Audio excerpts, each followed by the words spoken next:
bespoke radio for the masses.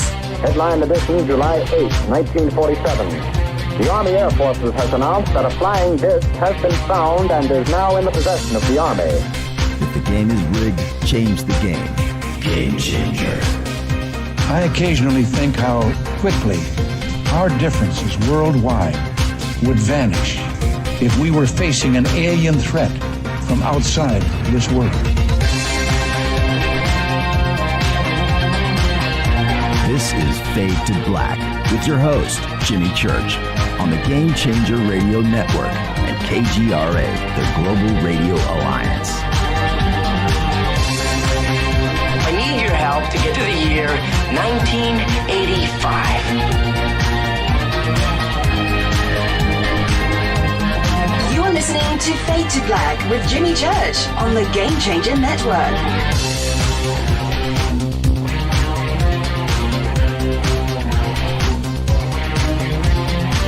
Welcome, Fade to Black. Bespoke radio for the masses. Yeah. How you doing? Today's Wednesday, February 23rd, 2022. 54 days into the new year, only 311 days left. Let's do this, man.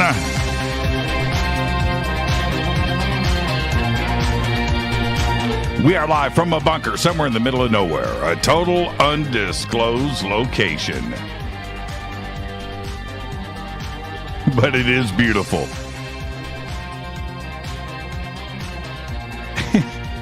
Greenewald is texting me before the show. I hope he's listening right now. John, I'm live. He's like, man, what are you going to have for dinner tonight, man? You guys, you want to go out? What are you doing, man? What are you doing? Dude. John Greenewald is on with us tonight. Joining us at the bottom of the hour for KJCR, the Game Changer, and NX Networks. I'm your host, Jimmy Church. I would like to welcome everybody listening all around the world, all across the United States. Hither and thither, to and fro, back and forth, up and down, east and west, north and south, far and near. This is Fade to Black. All right. You know what this show is? This show is, me having fun, hanging out with all of you. And it's like the morning drive time show that you listen to on some crazy FM rock station on the way to work. And you got some loud dude, doing his thing in the morning. Or, at night, drive time coming home. All right, welcome back. And it's just me having fun. I just love being here. It's just me. This is what you get. All right. I would hate to be the opposite of who I am on the air, right? Some quiet, all right. So what do you think of Marco Rubio and UAPs? Can you tell us about that? That's not me. This thing is what you come over to the house. I swear to God, you're going to get this for 6 or 8 hours. You can't wait to leave. Man, we got to get in the car and get out of here, man. Man, church has been, this is too much. And that's it. That's what this show is. That's. I'm in a great mood. John Greenewald Jr. is here tonight. I got to be on my best behavior because his dad is listening. I know this.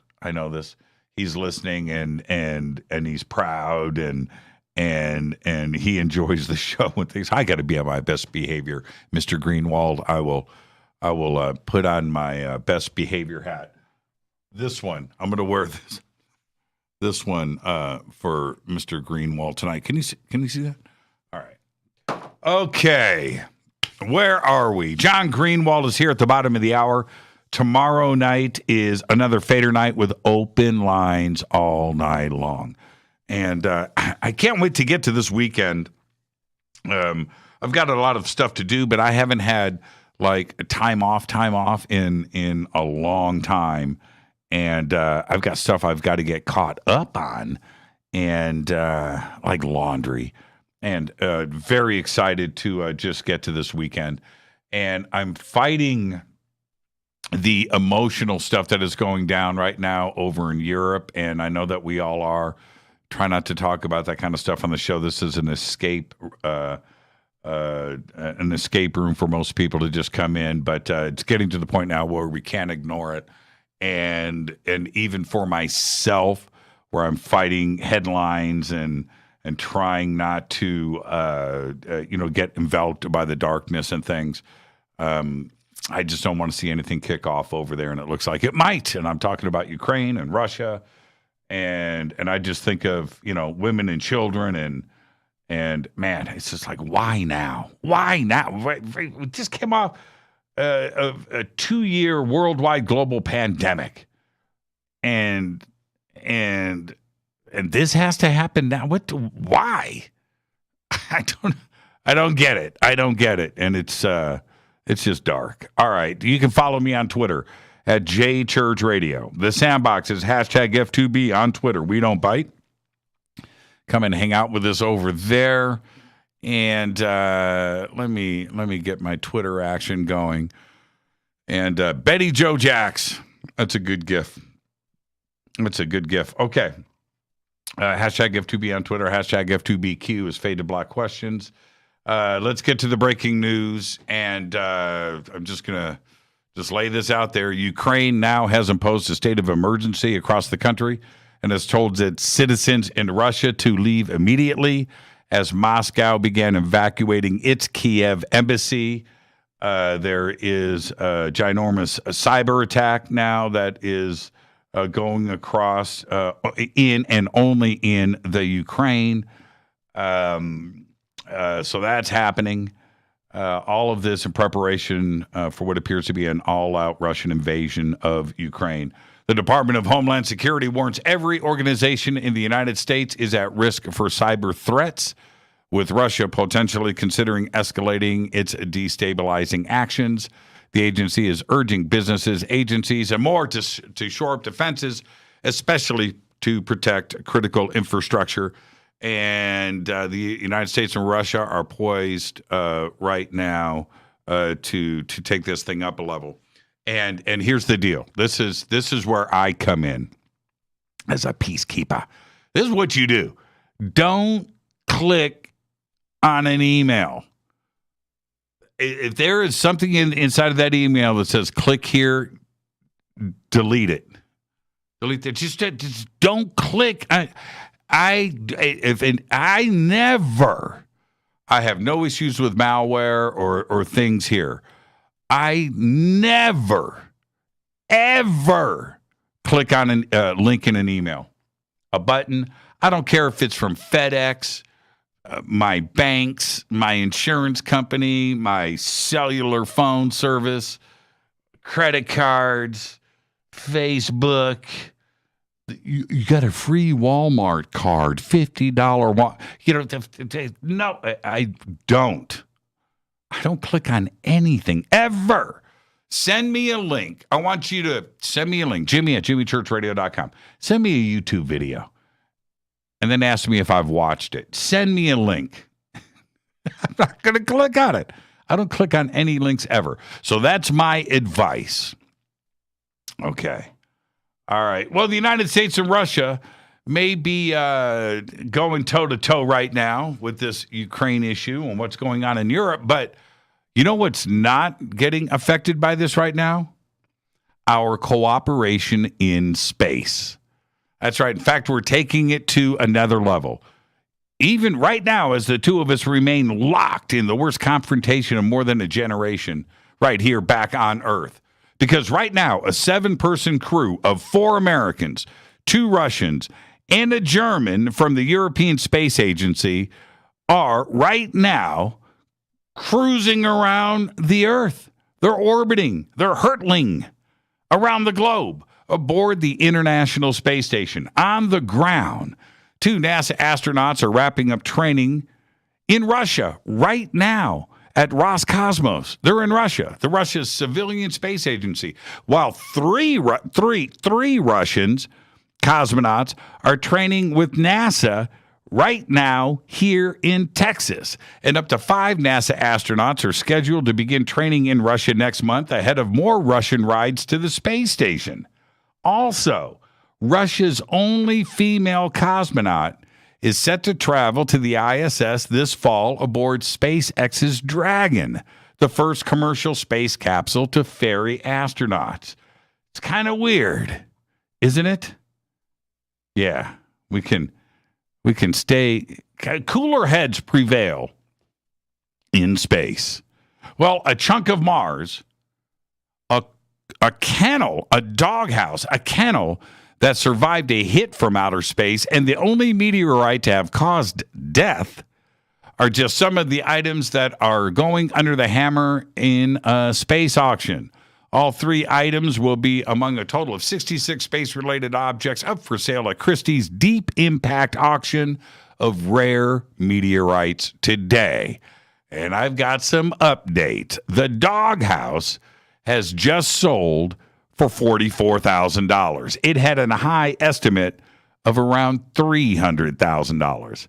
The top lot of the sale, the third largest piece of Mars on Earth, officially known as NWA 12690, had a high estimate of $800,000, but it failed to find a buyer and remains unsold. Christie's has been running a meteorite sale every year since 2014. Last year, all 75 lots were sold, with just 3 of them going for less than the high estimate, raking in a total of $4.3 million. All right. After decades of rocking out on stage night after night, Dave Grohl is starting to pay the price when it comes to the status of his hearing, because the Foo Fighters frontman now says that he's effing deaf and explained that he has relied on reading lips for the last 20 years. Grohl said he finds it extremely difficult to hear other people in public right now because during the pandemic, because everybody's wearing face masks to cover their mouths, and he can no longer rely on lip reading. Wow. Well, a large area of well-preserved Roman mosaic, parts of it approximately 1,800 years old, has been uncovered in London near one of the city's most popular landmarks. The mosaic is thought to have adorned the floors of a Roman dining room, and the spot where it stands is near the Shard, the capital's tallest building, close to the London Bridge. Archaeologists from the Museum of London Archaeology unearthed the mosaic earlier this month during an excavation ahead of building work due to take place on the site, which previously served as a parking garage. It's the largest It's the largest Roman mosaic discovered in London in the last 50 years. All right, let's get the show cracking. Happy birthday to today, Dakota Fanning. Dakota Fanning is just 27 years old. And best movie, hands down, War of the Worlds. Yeah, I said it. Emily Blunt today is just 38. She's already done. She's such a great actress. Looper, right? Edge of Tomorrow. She's great in that. And The Adjustment Bureau, right? Emily Blunt, 38 years old. Aerosmith's Brad Whitford today is 70 years old. And one of my favorites, Queensryche guitars, Michael Wilton, today is 60. And Europe guitarist John Norum today is 58. Our dead guy's birthday today is Johnny Winter. 1944 to 2014, died at the age of 70. Johnny was one of the great blues guitarists that everybody respected. He was amazing. He produced 3 Grammy Award-winning albums for Muddy Waters. And in 1988, he was inducted into the Blues Foundation Hall of Fame. And in 2003, he was ranked 63rd in Rolling Stone magazine's list of the 100 greatest guitarists of all time. On July 16th, 2014, He died of natural causes and was found in his hotel room 2 days after his last performance at the Cahors Blues Festival in France. He was 70 years old. Happy birthday, Johnny Winter. On this day in history, 1885, convicted murderer, this went down in the UK, convicted murderer John Lee gets spared from death when the gallows malfunction. That's right. The authorities, mystified at that malfunction, decided to ascribe it to an act of God. That's right. So he spent 22 years in prison. When he got out, moved to the United States, and lived out his life. Is that nuts? What they tested the gallows. Tested it, tested it. You know, with sandbags, everything works. Everything's fine. Trap door opens, boom, done. Everything works. They bring him out, rope him up, and flip the switch, and the floor doesn't open. That's right. Act of God. Fate or fact? In the United States, it is illegal to trade futures contracts on onions. That's right. Nobody is allowed to control the U.S. onion market. This is a fact. That's your fate or fact. That's vetted. Look it up. That's right. Couple of yahoos back in the 50s tried to control the onion market, and the citizens of this country said, ain't going to have none of that, man. We need our onions. It's a fact. It's crazy, isn't it? You do everything else. Pork bellies, wheat, corn, Chicago Mercantile Exchange. Not onions. Sweet onions, yellow onions, white onions, red onions. Yeah, there you go. I wonder if that applies to shallots. Tonight, very special guest, John Greenewald is here. And we've got a lot to discuss tonight with John. And he's been posting like a madman over at the Black Vault. And he's been very busy and very fun. And we've got a lot to talk about tonight, including that NSA report, which I have right there. There it is. See it? See it? See it? See it for official use only. See that? See that? There it is, right there. I got it all. Including, check this out, a page of binary code. Look at that. Can you see that? Ooh, I read binary. I just read straight through this. I was like, okay, that's not that hard. We're going to be doing that tonight. And then tomorrow night, Thursday, is another fader night. All right, now it's time for me to hit this River Moon coffee. RiverMoonWellness.com. I was talking to John before the show. And this is what I do every day. I let every guest know via email, and then maybe a text, and then a follow-up phone call, that at 6:30 p.m. Pacific time, we are going to do a sound check for 2 minutes. 2 minutes, in and out. Just want to make sure everything is cool. Okay, all right. I've done thousands of shows, right? I know what I'm doing. 2 minutes, right? 2 minutes. Friggin' John wants to talk about everything. And I'm looking at the car. I'm like, John, I got to make coffee. I got stuff to do. I'm going live in 3 minutes. Okay, man. All right, I'll see you. Yeah, well, thanks a lot, bro. And yeah, so after that, I almost didn't get my coffee made. This Greenewald wants to do a 28-minute sound check and then follow it up with tweets or text. So there you go. All right. Anyway, back to my River Moon coffee.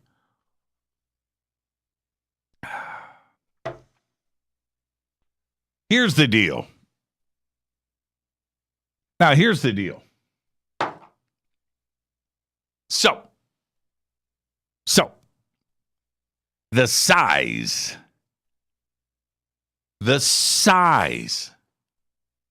ginormity of awareness to and about the UFO subject right now has grown. It has grown so much over the last 4 years. There's no question about it. And I don't know if it's like a kick up of, say, 1 billion people, and I would say that that's probably a pretty fair crack at it. It's not millions. Talking about 7.5 billion people on this planet, and I am positive that there are 1 billion people today talking about UFOs and extraterrestrial life and UAPs that were not thinking about it or considering it 4 years ago. I guarantee it. So think about that for a second. Our community is not small. It's not small anymore. But I love that. The size, the ginormous, it's huge. And I say it's awesome. But, and here's the but.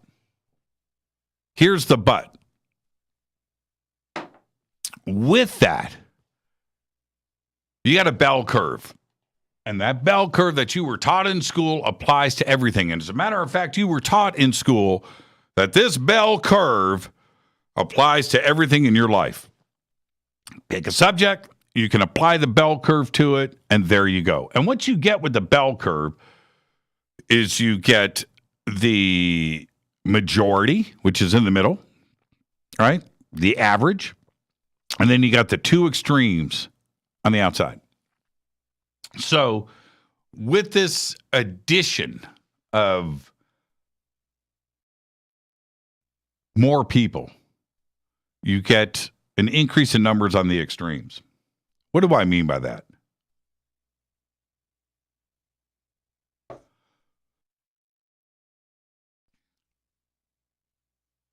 What do I mean? What comes with that are yahoos. Yahoos that want to, and it doesn't matter what the subject is, the yahoos that are how do I say this? Trying to aggravate the situation and be negative. Dickish is a good word. Those and to the extreme, because the bell curve and it gets worse, right? It gets worse than just being dickish. You know, it gets all the way to the extreme. Those numbers are kicked up.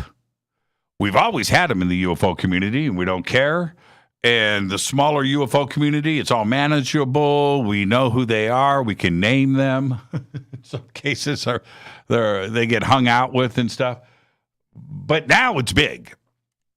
And so that invites yahoos.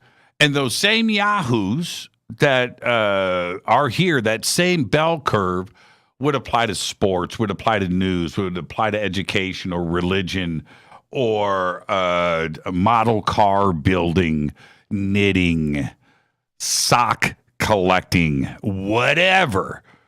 There are yahoos, guys that collect Star Wars memorabilia, got yahoos talking smack. And then you got the extreme yahoos.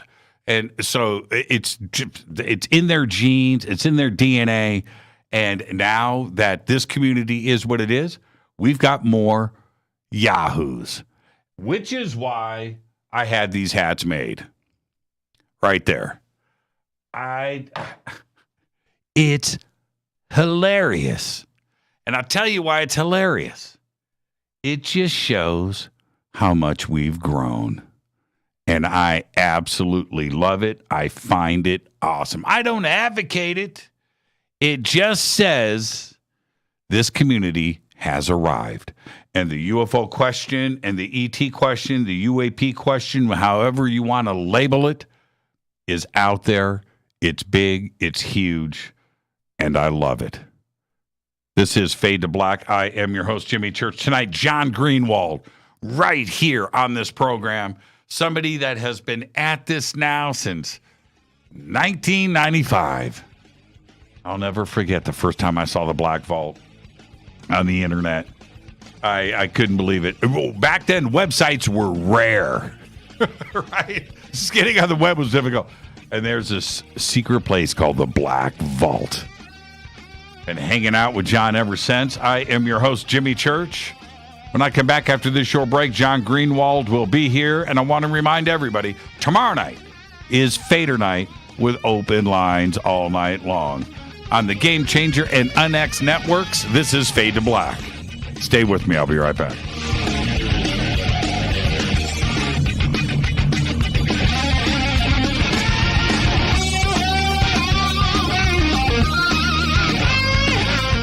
This is Nicole Church, daughter of you-know-who, and you're listening to Fade to Black on JimmyChurchRadio.com and the Game Changer Network. You're listening to Jimmy Church and Fade to Black on the X.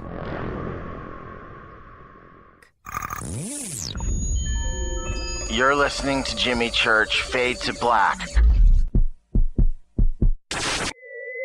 Fade to Black will now pause for alien identification. The station that talks the net.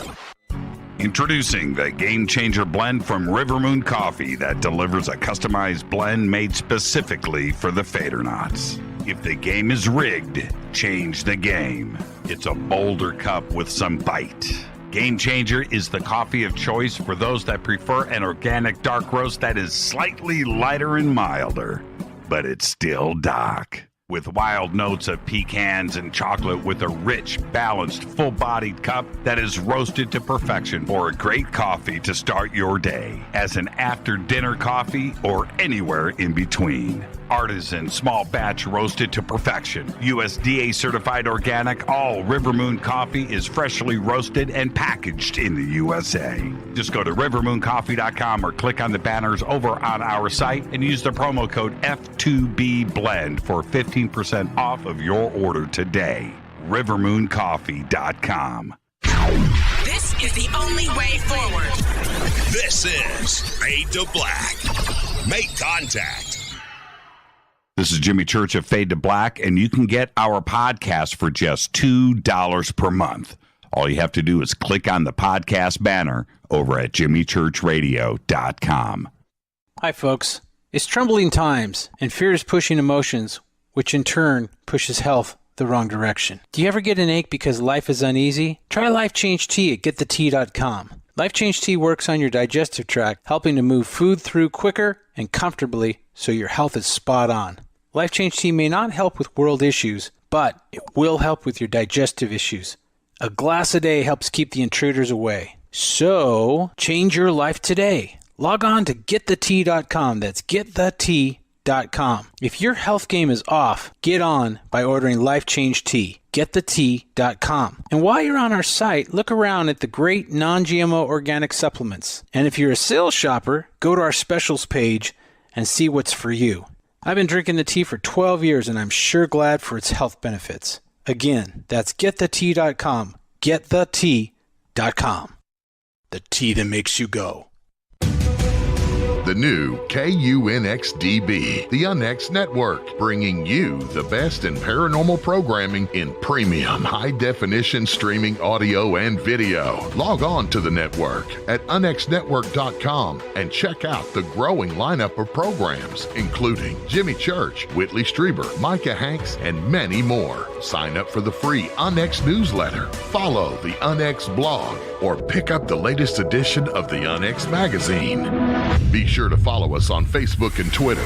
So check us out at unxnetwork.com. Tap the show page and the calendar so you never miss your favorite live shows and podcasts. We are your portal for all things paranormal. The X, explaining the unexplained.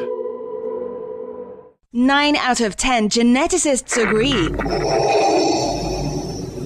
Fade to Black is not your father's radio show on the Game Changer Radio Network. Hi, this is Rob Reiner from Anvil, and you're listening to JimmyChurchRadio.com. What's up? I'm Chris. What up? This is Kyle Massey, and you're listening to Jimmy Church Radio.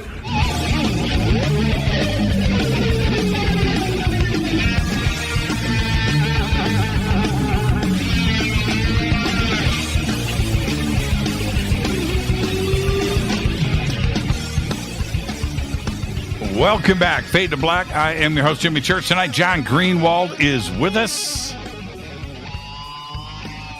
He's back. We are going to cover all of the latest in the world of documents, UFOs and UAPs, and maybe even a little Bigfoot tonight. And we got NASA with secret words, and which I've been trying to decipher. And, of course, this. The NSA report. It's so funny. John and I were texting each other about, over the weekend about this. I was at the airport, and no, I was actually on a plane, and we're texting.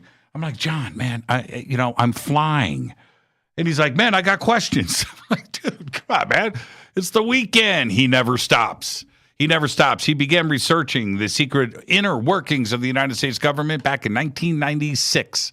I keep thinking it was 95. I don't know why. At the age of 15, maybe that's why. There's the other 5.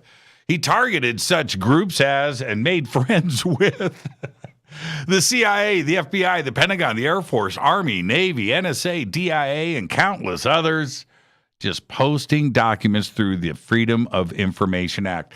He has accumulated an astonishing number of topics related to UFOs, JFK, chemical, biological, and nuclear weapons, and top secret aircraft. It's called the Black Vault. That teenage project has turned into the largest private online collection anywhere in the known universe. I would like to welcome back to Fade to Black. Oh, by the way, he's also publishes books, Secrets of the Black Vault. Hey, John. Don't look so excited. How you doing tonight, young man? I am so excited, although I was let down that you threw me under the bus for the 28-minute sound check. Yeah. You didn't bank on me listening to your opening. I did not. So I did not. Throwing me under the bus. I did not. But that's all right. I'm always excited to be here with you. Yeah, I recorded that entire conversation, and I'm going to post it on YouTube. That's awesome. There are a couple bidders, I'm sure, already. It was pretty explosive. Yes, it was. It was all that for sure. This is what's crazy for me, and I just want to share this with you because you're in the news game in that you are staying in front of breaking news. You've got a website that is heavily trafficked, right? You've got that, and you've got to stay on top of things. And I totally get that. I tend to be the opposite, which is I don't really follow the news, right? I click on headlines. I don't watch the news. That doesn't happen. I haven't watched live news in years. So there's that part. But on this show, I'm an escapist, right? And this audience comes to this show hopefully to escape the realities of the day. But there's a double-edged sword to that. And let me explain. The 1994 earthquake, right? We all went through it. And I lived in Sherman Oaks at the time. Sherman Oaks, falls to the ground, as did a lot of LA and certainly the Valley, and it was horrific. And I drive to my in-laws' house in Tarzana, up at Braemar Country Club. Okay, up in the hills, and you're a Valley guy, Braemar and stuff. So we go up, and I'm knocking on the door. They haven't picked up their phone. And I don't, and I'm kind of freaked out. So we need a place to stay, right? Our condo is leveled. My father-in-law opens the door wearing a green derby, holding a martini. Right? And this is at 9 o'clock in the morning. After I just drove, John, as you know, from Sherman Oaks to Tarzana, up Ventura Boulevard with burning buildings, every glass of every, just the destruction in buildings and apartments and things that have fallen to the ground, and National Guard and fire trucks and police. It was just craziness. And I drive through, it's like driving through Lebanon, right, in 1974. And I finally make it to the harrowing drive. My nerves are shot. And he opens up the door with a martini. And I go, what are you doing? And he goes, well, what's going on? I said, L.A. just fell down. He goes, it did? I said, aren't you listening to the news? He goes, no, the power's out. I said, what? And I'm in shock. And I'm like this, right? And he goes, can I make you a martini? Now, why was he calm? Because he wasn't watching the news, right? You see what I'm saying? And I have removed myself from the news, and I'm calm. But there's a double-edged sword to that, right? If something breaks, I'm going to miss it. I am truly going to miss it. And it's a smart tactic, though, because like you said it, you're calm. Or he was calm. It keeps you a lot calmer. There was a point here through the pandemic. I watched the news every day. I had to turn it off myself. Right. It was watch cartoons or something, but I couldn't deal with it anymore because it's just death and gloom and doom. We're all going to die and so on and so forth. So yeah, I totally get it and wish I could learn from it. I don't. I turn the news back on, but I got to that point, needed a break. Absolutely. Yeah, it's crazy. And here we are at the end of this, 2-year worldwide global pandemic.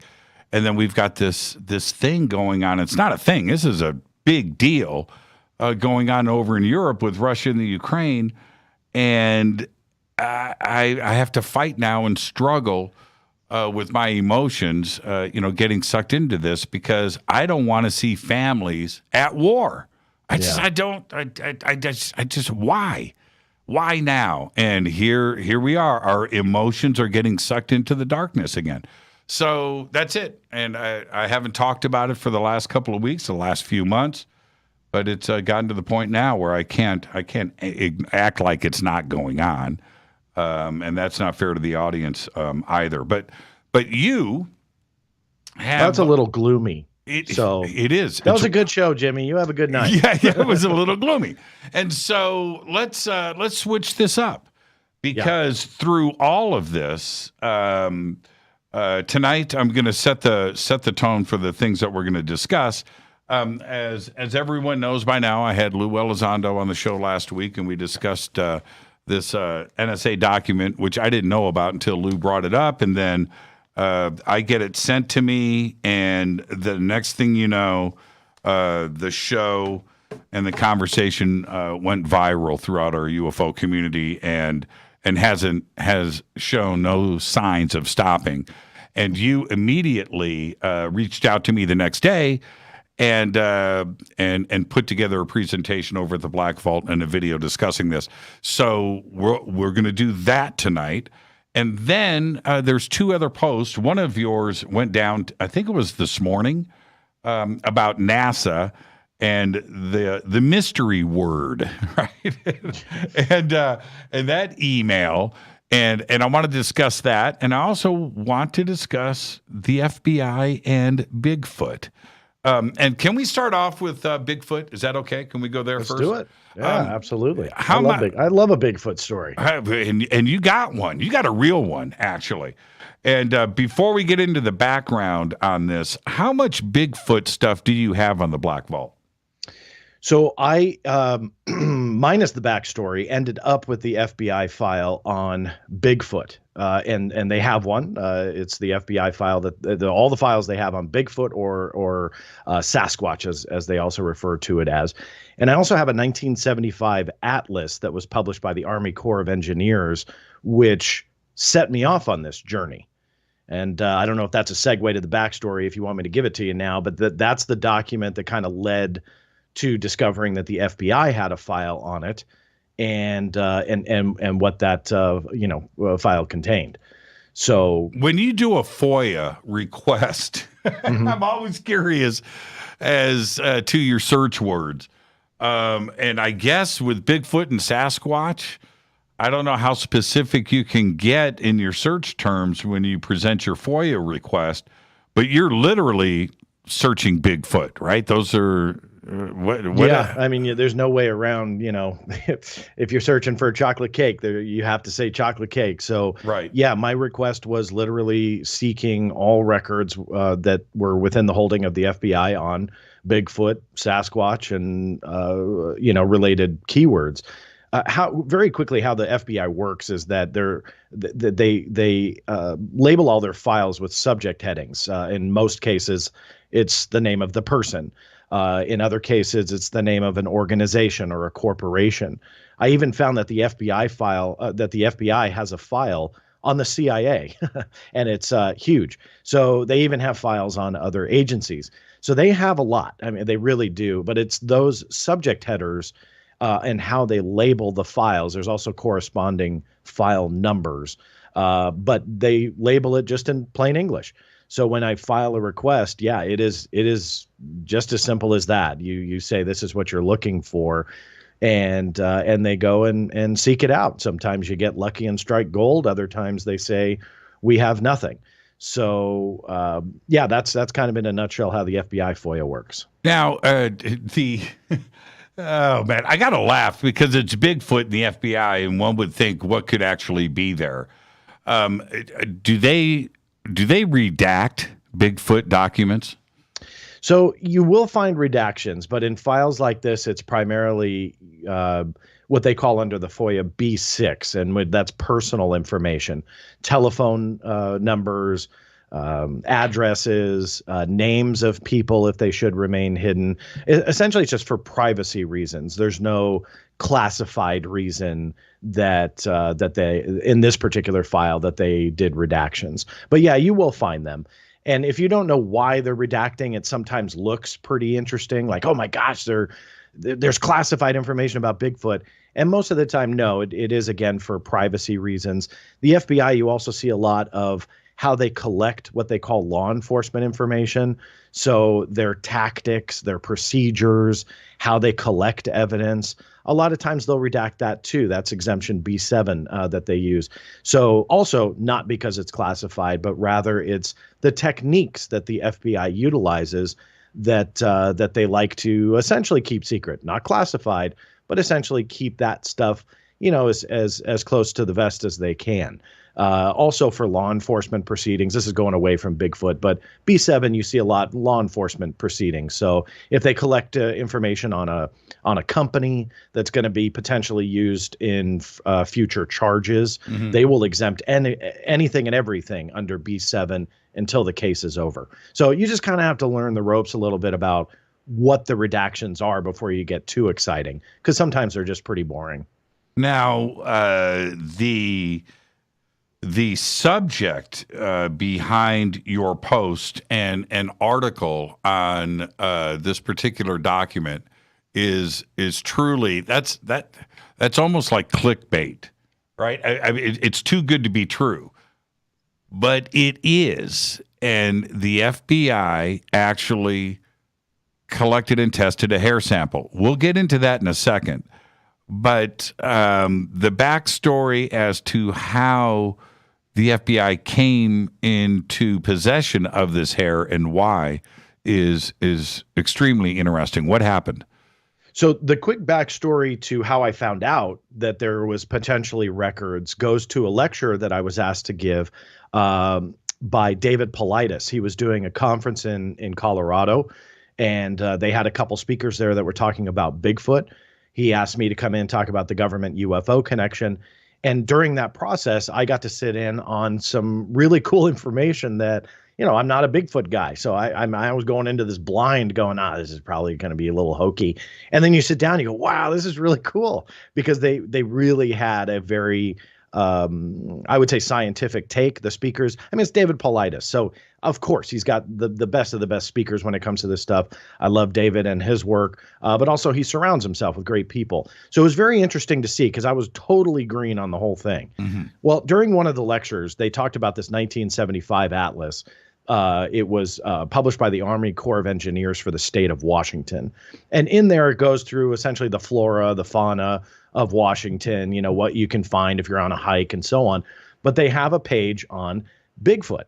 And they really do kind of take a little bit of a legend tone to it, but also they take a serious tone, meaning that it was kind of listed as part of what you find in the wildlife of Washington state.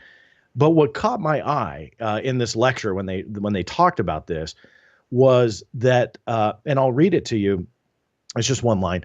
Alleged Sasquatch hair samples inspected by FBI laboratories resulted in the conclusion that no such hair exists on any human or presently known animal for which such data are available. Now, that caught my interest because if this is a government document, even though it was an atlas, that was FOIA-able. I could go after it. I'll be honest with you, my gut was that can't be true. You know, that they're talking about an FBI test of a Bigfoot hair. No way. So I went after the 1975 atlas, and to my surprise, I got this super high resolution version of the entire atlas, suitable for professional commercial printing. Not that that was my intent, but that's how good the quality was. And in there was this page on Bigfoot with artwork and everything, and that line that talked about the FBI. Well, for anybody who's interested in FOIA, you utilize it or you're thinking about it, this is what I call FOIA fodder. When you find a reference to something like the FBI did X, Y, or Z, now you can file a FOIA to the FBI seeking out X, Y, and Z. And so that's what I did. So it was kind of that's your paper trail. So filed a request to the FBI, asked for everything that they had on Bigfoot. And sure enough, they sent me their file. Overall, it was a little over 20 pages or so. And in there were some letters, some photograph of a hair sample and so on, but it was not the one that was referenced in the Washington Atlas. Those were mysteriously either missing or gone. And I appealed saying, hey, wait, you have another government document published by the Army Corps of Engineers, references this other case, and you guys had some pretty interesting conclusions, and the files are just gone. So sadly, you know, fill in the blank on why, I couldn't find those. But it was interesting to find other files related to Bigfoot. They weren't as interesting in the end, simply because the sample that they do talk about in the file was identified. So it was nothing, but it was a totally different case. So the files that we know that were talked about by the Army Corps of Engineers, who knows where those are. So it's just kind of one of those stories of the Black Vault and running the Black Vault. That's just a very cool little standalone story that I had no idea. I would have never, if I didn't attend that conference and sit in on the lectures and learn about something that I had zero clue about, I would have never said, let's see if the FBI has a file on Bigfoot, you know, and file that. And I should think that way. I should just start fishing and send out those requests, but I just would have never thought to file. And so it was a cool find. Sadly, I didn't find what I was looking for, but it was cool nonetheless. Does it surprise you that something like that, right now, we're talking about a smoking gun. That's a smoking gun. That's a smoking gun statement and smoking gun lab results. The real deal. Are you surprised that it's lost? Not really, because there is a trend of, well, this was the only Bigfoot story I had, but there's a trend of losing documents within the archives of the U.S. government and U.S. military on really interesting things like this that can be and have the potential to be a smoking gun when it comes to either, in this case, Sasquatch or Bigfoot, or in most cases that I've found, UFO and paranormal related information and cases. And there are a growing number of instances where I go after files and they're missing or destroyed. And they will admit to that they lost them, that they'll redact something and then release that. And then when I go after what's called an MDR, or mandatory declassification review, saying, hey, NSA, or hey, CIA, or hey, DIA, review this document because what was redacted 25 years ago may not need to be redacted now. And so I file that case.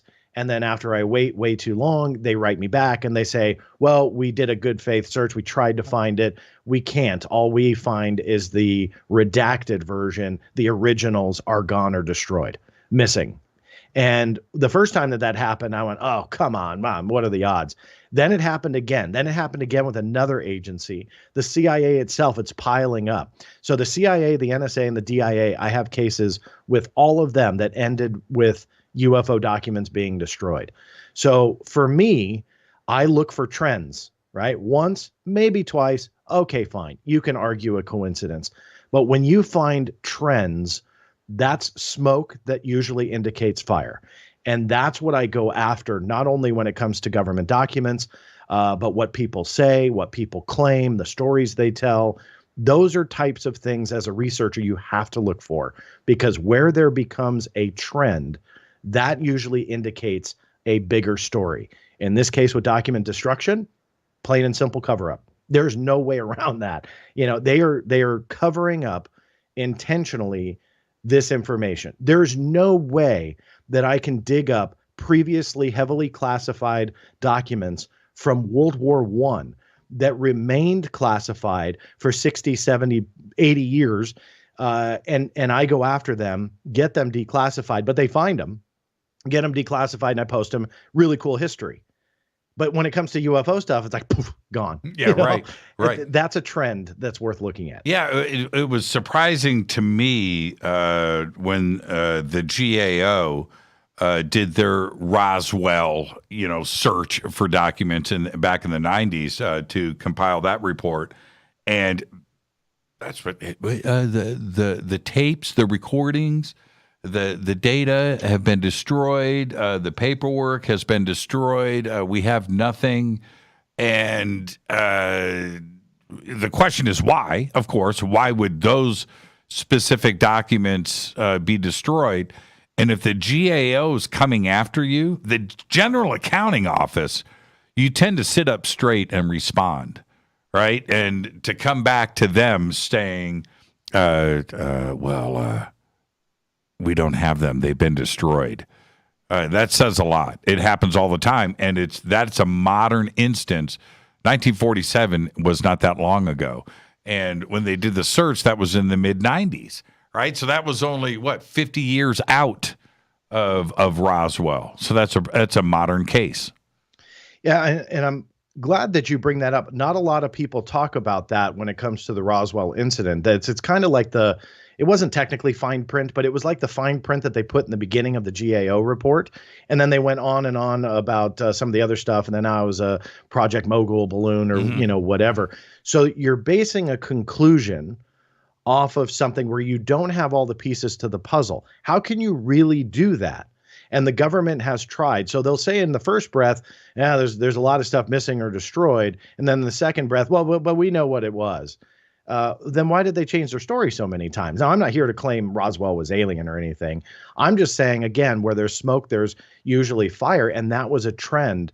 And not many people talk about the missing documents. They just talk about the government's explanation. Right. But they don't talk about the fact that explanation was created without the full picture. And that was decades after Roswell happened. A lot of the witnesses were either gone or aging. And the evidence obviously was gone. The documented evidence was gone. So, yeah, good on you for bringing it up, because not a whole lot of people really talk about that anymore. Yeah, where do you stand? I know you're pragmatic. You're black and white. You don't bend. Where do you stand on Bigfoot?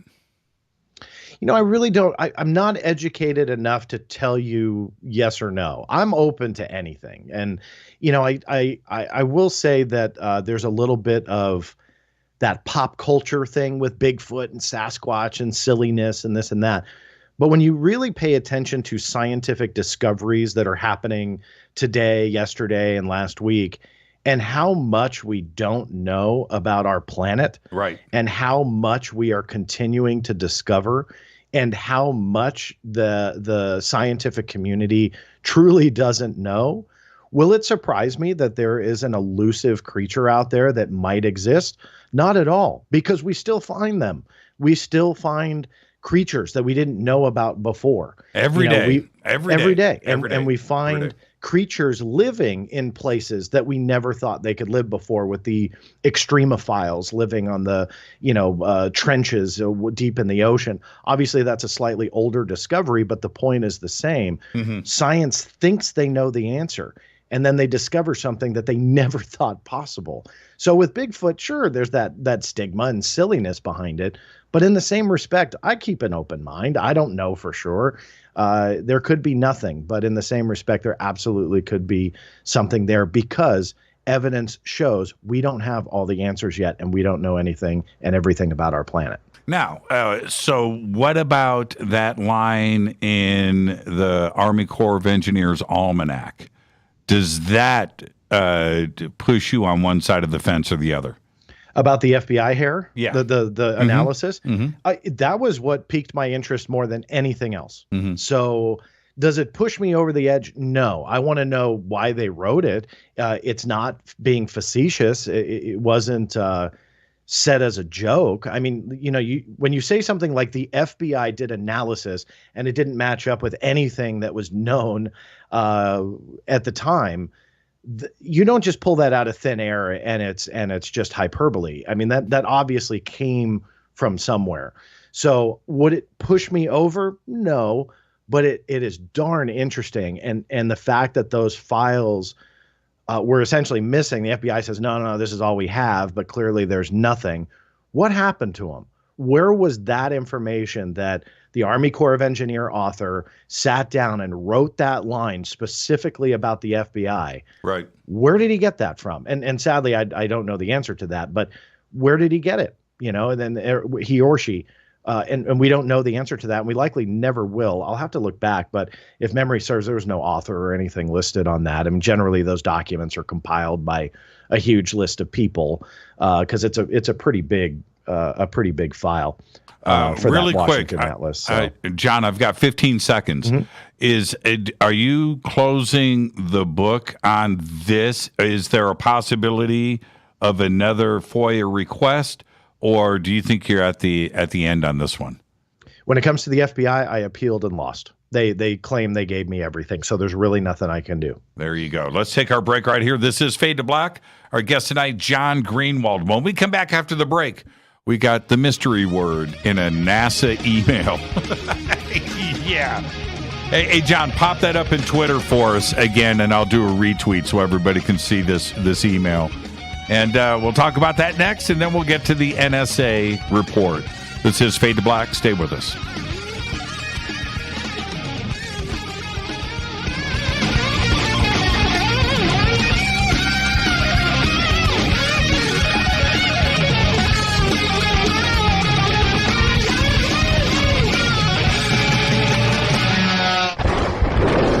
This is Fade to Black with Jimmy Church on the Game Changer Radio Network. Your 1 million gigawatt paranormal powerhouse, KUNX-DB, VX. This is Billy Carson with ForbiddenKnowledge.tv. Forbidden Knowledge TV has just reached its 1-year anniversary. That's right, 1 year. And as a show of appreciation, we are giving all new subscribers a free 30-day trial of ForbiddenKnowledge.tv. That's 30 days to binge watch thousands of movies, documentaries, conferences, workshops, lectures, yoga classes, meditation courses, and so much more. So log on to ForbiddenKnowledge.tv from your computer or mobile device, or get the Forbidden Knowledge TV app on Apple TV, Roku, Amazon, iTunes, or Google Play today, and use coupon code 30daysfree. That's coupon code 30 days free on ForbiddenKnowledge.tv today. Because you never got that pony you always wanted. Damn it. Jimmy Church and Fade to Black on the Game Changer Network. Listen, I know, and you know, that you've always wanted your first crystal skull. Or maybe you're a collector just like me, but you just don't know where to go to find the real thing. Then I met Carolyn Ford over at EinsteinTheCrystalSkull.com. Carolyn is the guardian of Einstein, one of the most respected ancient crystal skulls in the world. All of her unique skulls have been imprinted sitting with Einstein in his sacred lodge and are carved from the finest gemstone and materials.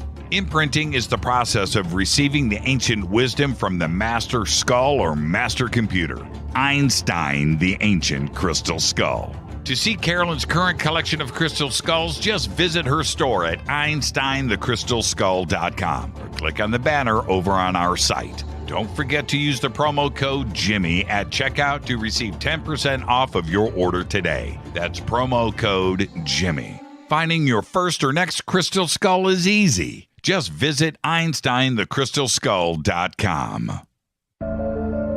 When you take the beans from Central America with dashes of Indonesian and African mixed in and then roast it to the dark side of Fade to Black, you create the ultimate brew of fringe. Introducing the Fade to Black blend from Rivermoon Coffee. Yes, Rivermoon's darkest customized roast was created for the love of Fade to Black.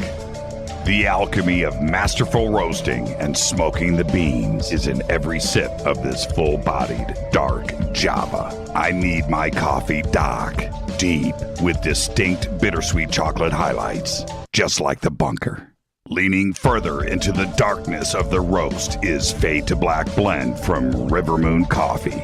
Just click on the banner at jimmychurchradio.com and use the promo code F2BBLEND for 15% off of your order today.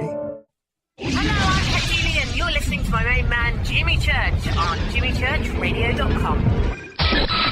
Hi, this is Ray Hobbs here, repping the planet, and you're listening to my good friend, Jimmy Church, Fade to Black. This is Toby Kebbell. You're listening to JimmyChurchRadio.com. Don't hurt me, Jimmy. I'm only little. Hey, I'm Adrian Grenier. And this is Ari Gold. We're the Honey Brothers. We are also Honey Brothers. Hey, I'm Adrian Grenier. And I'm Ari Gold. We're the Honey Brothers. And you're listening to Jimmy Church. The Revolution. This is Jimmy Church of Fade to Black, and you can become an official Fadernaut by just going to our membership section at jimmychurchradio.com. Hello, this is Serena Wright Taylor from Conscious Life Expo, and you're listening to Fade to Black with Jimmy Church, who holds the Lucky Pony record for the best astrological chart since 1963. True story. This is Micah Hanks of the Gralien Report, and you're listening to Jimmy Church on Fade to Black.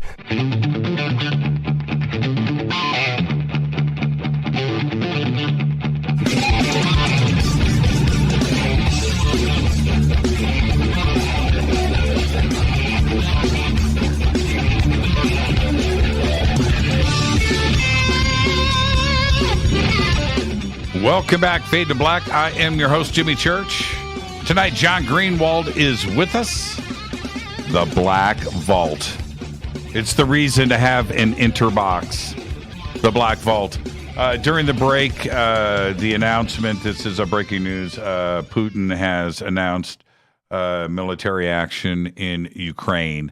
And that's that. I have to do my public service and announce that. We'll follow up if there's anything else during the show tonight. John, shifting over to this NSA email, which I've got up here. I just did a retweet of your tweet, and if everybody would like to go and check that out, just you can follow myself or John. John is BlackVaultCom on Twitter. Don't ask questions. That is his Twitter handle. And, of course, mine is at JChurchRadio. Hashtag F2B is where you can find it right now. This email, let's get the background on it. It was sent on October 1st, 2020. Before we get to the word, what's the story with this email? Yeah, so there's quite a few posts that you will find that I posted today on a release from NASA to me this morning. I haven't posted everything yet, but I got more than 1,000 pages in response to a request I did for a search of emails for the senior advisor to the administrator of NASA, which at the time that this particular email was written was Jim Bridenstine. He, meaning the senior advisor, was Randy Cruz. And so I submitted a FOIA for a search of all these different UAP related keywords. I've made great discoveries based on that. Found out when the NASA administrator was briefed by the UAPTF, found out that it was actually the UAP task force that reached out to NASA saying, hey, we want to brief you on UFOs and UAPs. Made the discovery that it was requested the director of the International Space Station attend that briefing. So there's been some great revelations. The one here is kind of silly because in the emails going back and forth, the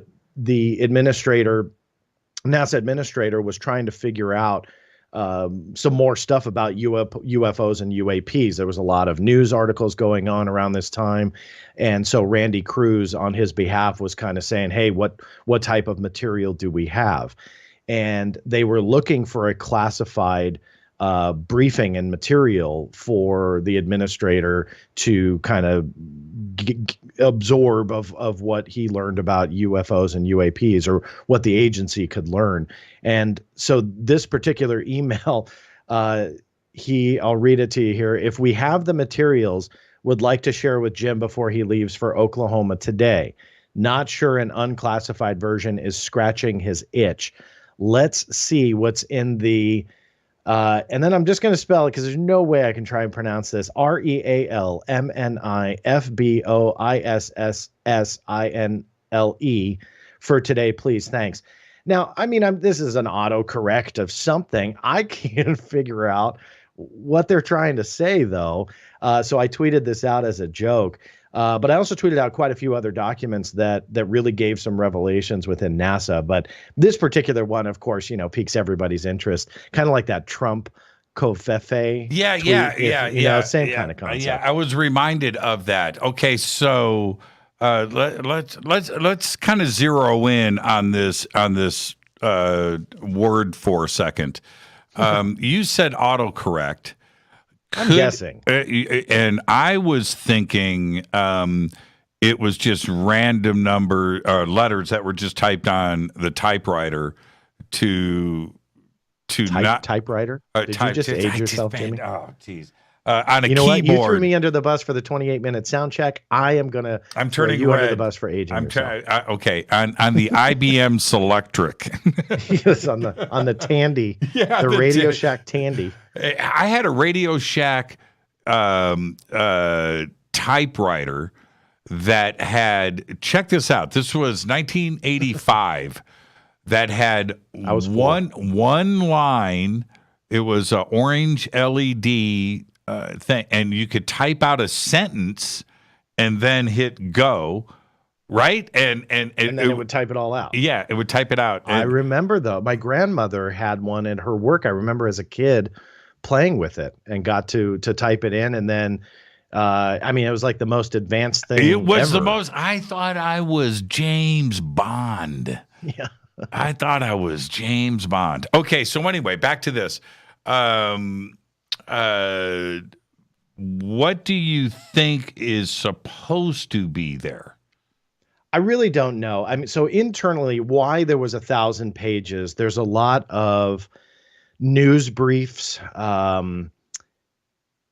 things that they send out to their NASA personnel to kind of brief them on what's in the news. Sometimes they're just the headlines. Other times, if things are going to be asked of NASA, they'll do essentially some internal preparation of questions that would potentially be asked. Even with all of that, I can't fit into what they're trying to say. So it's possible that this Randy Cruz typed something in on his iPhone or whatever, and it just was not doing the autocorrect, or it autocorrected to something. Who knows? I really don't know. But it's one of those mysteries that we'll likely never know. Randy Cruz has moved on.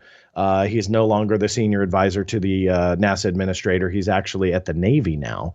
And I tracked him down. He's actually been a name that's come up quite a bit, primarily because he was a senior advisor, but through these UAP related emails that I've seen here in the last year. So I've done quite a few different requests on him, even tracked him down at the Navy, did a FOIA there, but it came up negative. So his UAP connection seemingly has gone away since he went over to the Navy. So it's weird getting into these email boxes of all these, personnel and people, and then tracking them to see where they go and what type of programs and projects that they work on. So anyway, this will likely be, one of those mysteries that we just won't solve. Well, okay. So the 1,000 documents that came in today, you haven't read them all, but have you started to look through those? Absolutely. Yeah. One of the things, and I'll just go through, here's another one that I posted out there today. For me, this was gold. This was a email that was written around the same time, October 1st of 2020. And it talked about the head of the UAP task force. His name is Jay Stratton, or John J. Stratton. And for a quick backstory, I discovered Stratton's name in 2019. It had never been out before, but I discovered that when I had, and we've talked about this on this program before, but I had broken a story that really went viral around the planet in September of, 2020, I think. And that was when the Navy had first went on the record that the 3 videos that were circulating that at that time were considered leaks were considered unidentified aerial phenomena. It was the first time they had ever done that. Well, I started fishing around about how they came to that statement and discovered that it was this John J. Stratton who had actually wrote all of that internally. Then the spokesperson grabbed it, edited it, and then sent it to me. So he's been kind of on my radar, so to speak, since 2019, when his name first surfaced. So he's been on my radar since 2019, and I've had FOIA requests around him. This is the first time that I believe in an official document he's been labeled as the head of what was known as the UAP task force. We know that's changing now, but this was an important piece of the puzzle investigation-wise, because now we know who was essentially the head of that entire effort. Will he remain part of this new AOI MSG, which is part of the Gillibrand Amendment? That's still kind of to be determined. But that was kind of an interesting part. But anyway, that's a quick preface. What was interesting about this email was that in the hunt for information for the administrator, it was discovered that the classified briefing, which I know had already taken place at NASA prior, was videotaped and was kept on their servers for future reasons like this, where if a in-person briefing couldn't take place, they pull up the video and put the person in a secure location like a skiff or on a secure terminal, and they can watch the briefing. That is what I have taken from this. So to the FOIA mindset, to anybody who uses FOIA, this is that FOIA fodder that I'm talking about. Now I have documented proof that the classified briefing, at least that was given to NASA, was taped and exists. And so I've already filed the case to get that video released. Will it be released in full? Likely not. Will it be released in part? I believe so. Because there's a lot about the UFO conversation that's unclassified. Right. Even those 3 videos that the Navy released, eventually released, even though they were leaked, they were unclassified from the point that they were filmed. So there's a lot of unclassified parts of this. So that's why I'm hopeful that I'll get at least some of that video. How long it will take, I'm not sure. I did request what's called expedited processing to kind of speed things up. I have won those requests with the Navy quite a bit in the last year. So I'm hopeful that maybe I can win this one as well, which essentially puts me in what's called an expedited track. So I don't have to wait 10 years. I only wait 7. I don't know how long, but hopefully I'll be able to get some type of expedited treatment. But this was a big discovery. It really was, because it really shows now that there are videos that the general public has the potential to see, minus the true classified portions, our capabilities when it comes to our instrumentation, stuff like that. But maybe we can see what these government personnel and senators and congressmen, we can get a hint at what they really are seeing behind closed doors when they're doing this classified briefing. So I'm going after those. It also referenced a slide deck, which obviously is probably a PowerPoint presentation. Right. And they differentiate between the slide deck and the video version of the brief. That's what they say. Okay, let me jump in here. This one email, UAP brief from Michael Gold. Yeah. Also dated October 1st in response to the Kofafe thing. He says, I traded text with Jay Stratton. This is your highlight. I traded text with Jay Stratton yesterday, and he also didn't think an unclassified brief would be helpful. Goes on to say, Margaret, Jolene, and Charisse, if all of you could, we can get a hold of the video, perhaps reach out to Jay over email and coordinate with Randy, I would be grateful. Is this the same? No, the other email that you're talking, I'm going to stay on subject here, but I want to get to the email about the deck. Is the deck posted? No, because it's part of the classified briefing. So likely Jay Stratton, who's part of the Navy, who's been doing these briefings. I've already been able to document that in the past and have written about it. But now we know he truly is the head of the UAP task force. We know he utilizes a slide deck. We know that his classified briefing is now videotaped and utilized in situations like this where, again, that in-person briefing can't take place, so they can reference the video. That all is gold when it comes to FOIA and being able to prove what's there. But it's all kind of connected to the same chain of events when they're searching for how are they going to inform the administrator who wants to know more. So they realized that there was unclassified material floating around, and they felt, or the administrator felt, that would not, in their case, suffice. In their wording, it was not scratching his itch, how the email. Very interesting. And going to the first email, then I'm going to get to the deck email next. But he says here, and I'm talking about Michael Gold.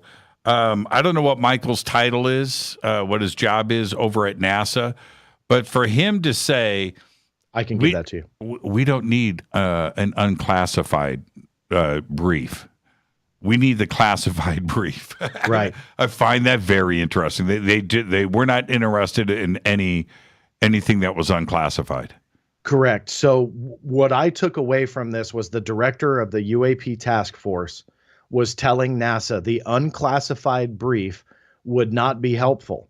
And so we know that the NASA administrator likely doesn't care about the capabilities of radar systems and stuff like that we can safely deduce is part of the classified reasoning for some of this. We don't want that capability out, and rightfully so. We should keep it classified. But the director is saying the unclassified stuff probably won't be helpful to the director, which shows us that whatever is in the classified version, whether it be the slide deck or his actual verbal presentation, has something that is helpful, that is more informative, that is of substance. And so that's what I took away from this. Now, here's a quick story about Michael Gold. This was another name that I came up with last year, sifting through all these emails, and found out and discovered when they were doing these UAP briefings at NASA, Mike Gold was there. At the time, he has resigned. He's moved on. April of 2021, he moved on. He was the former associate administrator for space policy and partnerships. That was his title at NASA when he was involved with the UAP task force classified briefing. But here's a fun note when I dug into it. I dig into all these names to see where I can draw lines and where they go and so on and so forth. Before NASA, you may know the answer to this, I don't know. Before NASA, take one guess on where you think he worked. DOD. No. Bigelow Aerospace. Oh, God. Same thing. Well, it's potentially the same thing. That's a different show, Jimmy. He worked for Bigelow. That's right. Got our yes. Now I remember this guy, and yes, you are. That's right. That's right. So I totally remember this. I've written about gold before, and I found that really much a coincidence. For those who don't know, Bigelow Aerospace got the OSAP contract through DIA and allegedly studied all sorts of paranormal funhouse type stuff, including UFOs. And we know Bigelow's connection to UFOs through his personal interest, NIDS and so on, and Skinwalker Ranch. So there's a huge history there. So for, the former associate administrator for space policy and partnerships to find his way into NASA, the classified UAP briefing, and he just so happened to work at Bigelow Aerospace prior to getting there, it was kind of a cool line to draw. Yeah, what it means, I have no idea. I think you and I talked about this. It's possible, a few years ago. Okay, now on to this is very, very interesting. Okay, this is I don't have the email header on the deck email, but this is This is from Mike Gold. Okay, all right. He says, "Hey Randy Cruz. I'm sorry that we couldn't get schedules to work with the head of the UAP task force, Jay Stratton," right? Spells it out right there. "He was wrapped up in meetings at the Pentagon. Margaret and Jolene, we have the slide deck that Jay used when he got the brief previously. Jay says that there is a video version of that brief that is available on... What is SIPRNet? SIPRNet. SIPRNet or JWIX. Those are two different classified systems that classified material resides on. And so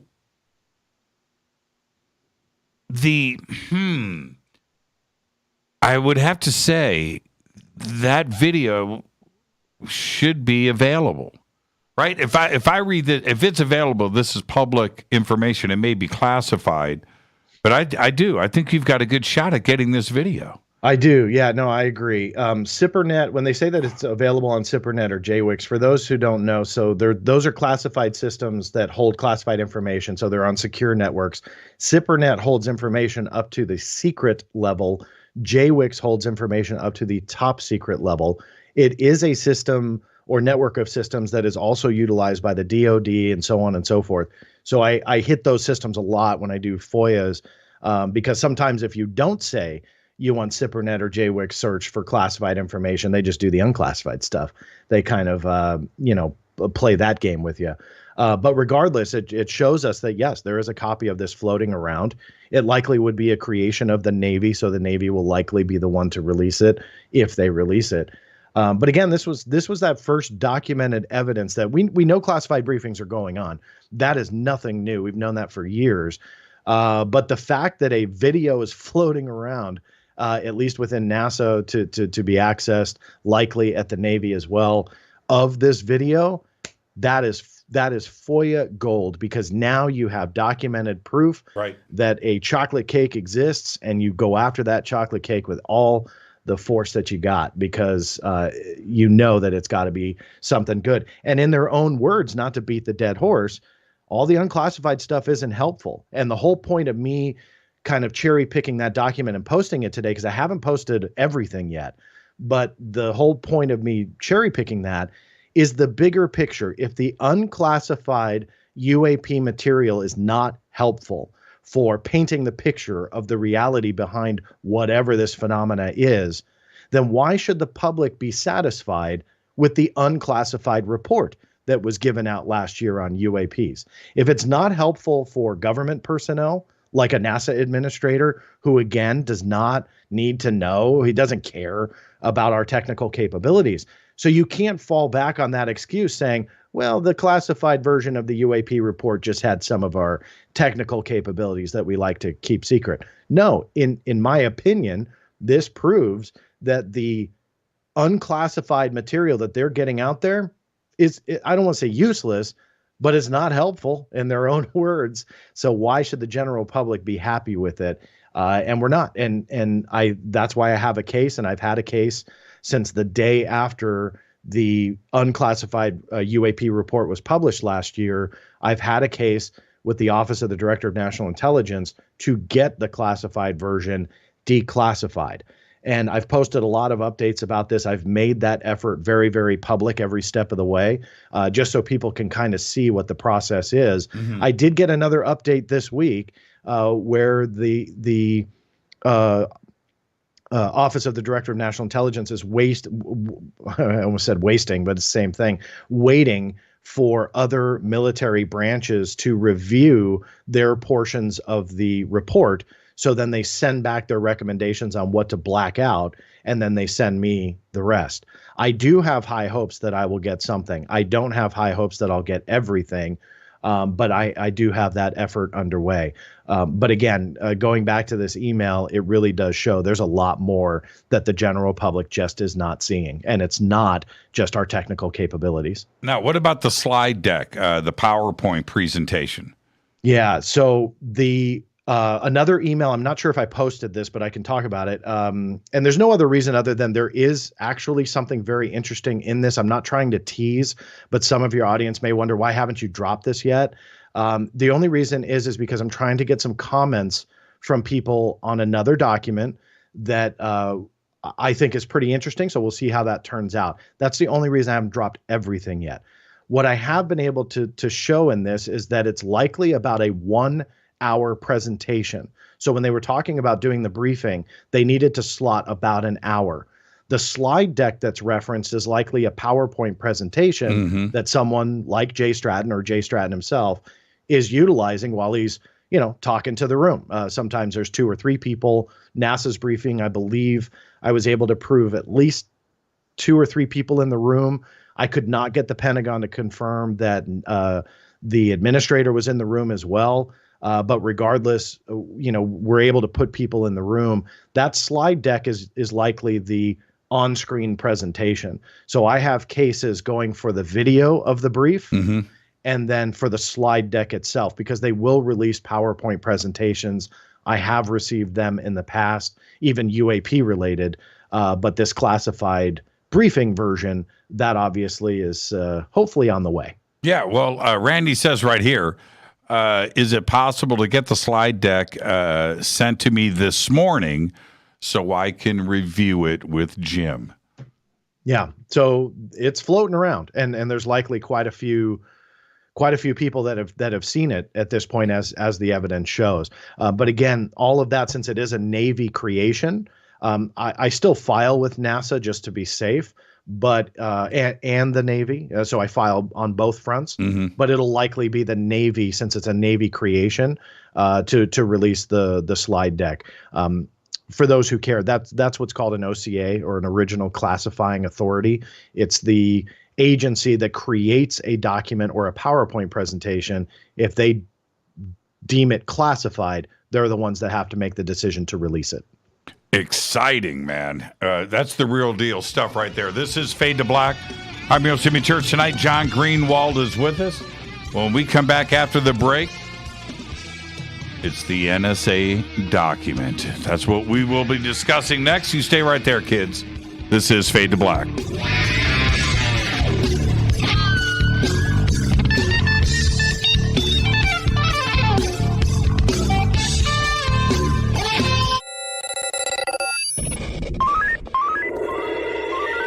Way out here, we listen to Jimmy Church. You're listening to Fade to Black. You're listening to Jimmy Church and Fade to Black on the X.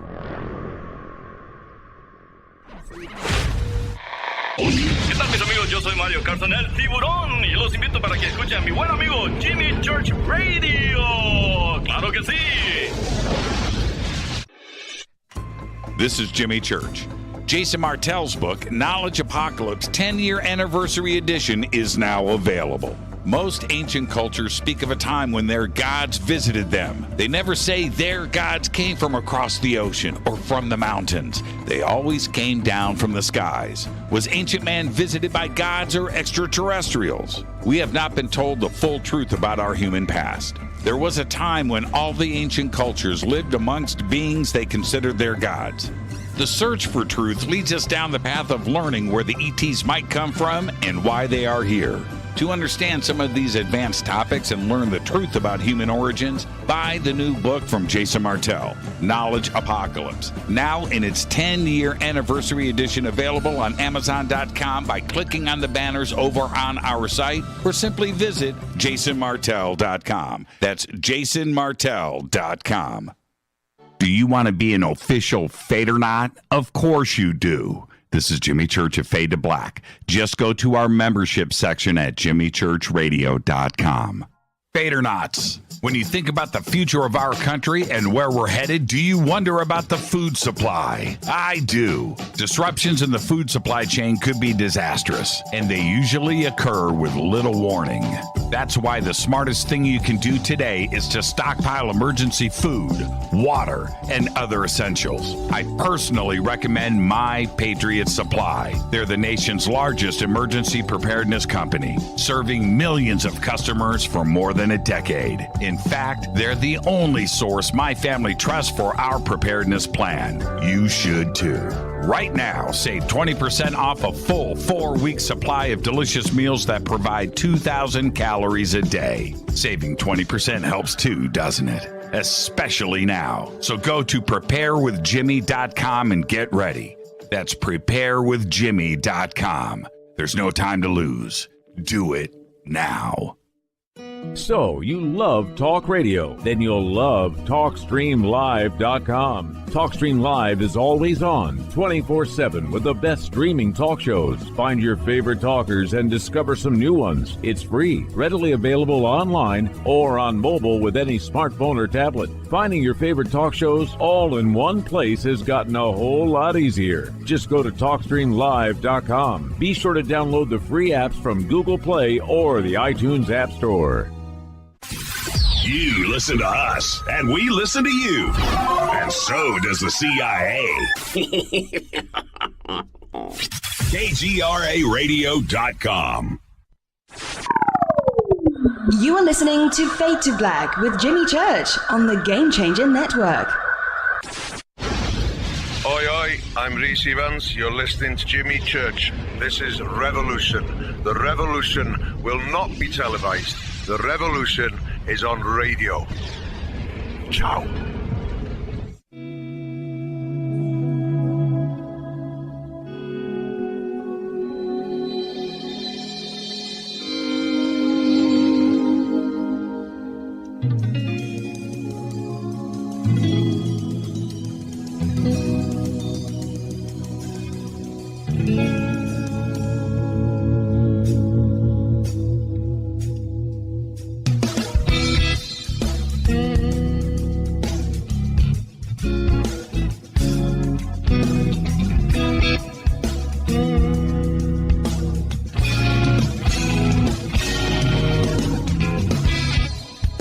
Welcome back. Fade to Black. I'm your host, Jimmy Church. Tonight, John Greenewald is with us.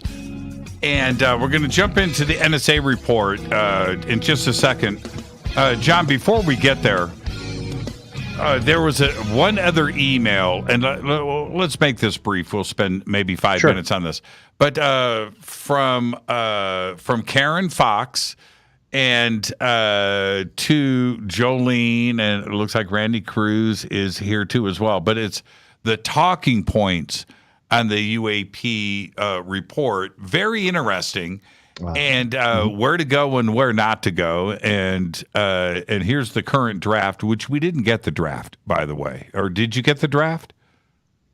So drafts are usually exempt. I do have the talking points, though. I have published those before. That was something previously released. What about well, I want to get to point number 2. Sure. The redacted talking point. Yes. Yeah. That's the interesting one, because talking point number 1, there's possibility and indeed a probability of life beyond Earth. NASA is searching for blah, blah, blah, blah, blah. It's what we do, however, and we continue to look. And then point number 2, we want to make sure redaction. Yeah, that was a fun one. It was I kind of on Twitter likened it to when you're on a cell phone conversation with somebody and they're talking to you about something serious and they say, "All right, Jimmy, under no circumstances do you," and then the signal fades out and you have no idea what they said. That was essentially this document because they're talking about the talking points. Karen says, in the meantime, I offer these two high-level themes. And number one, there's a possibility, indeed, a probability of life beyond Earth, and so on and so forth. She goes on.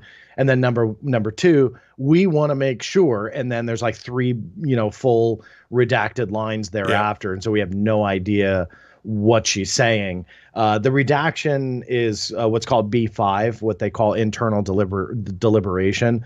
And in the FOIA world, we call that redacted if you want to exemption. So there's really kind of no oversight for exemption B5. With the other ones, there is. You have to meet certain requirements. But when it comes to internal deliberation, how do you really define that? And it's very much a legal gray area. So we have no idea what potentially is underneath it. So anyway, that was one I highlighted today too, because it's like, they're talking about what they're going to say about UAPs, and they want to make sure there's a big redacted blank. Yeah, the name of the attachment is just as awesome. The name of the attachment is Talking Points, Search for Life, UAPs. And it's also version 2, and it's a Word doc. That never sneaks through on FOIA. You don't get the attachments. Well, yes, actually, on the contrary, have quite a few times. And in fact, I'll look. I believe that the Talking Points, at least the final version, was released before. I'll look out and tweet it after the show. Okay, but I'm fairly confident that was released before. The draft documents, though, that's what's hard to get a hold of because draft documents are likely exempted under B5 because they're still figuring out what they're going to say. Hence why it's a draft.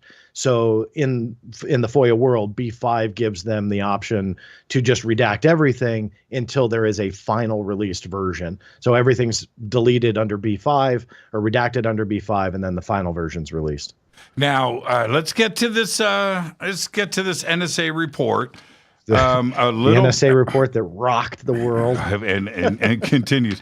The brief background on this for anybody that doesn't know by now.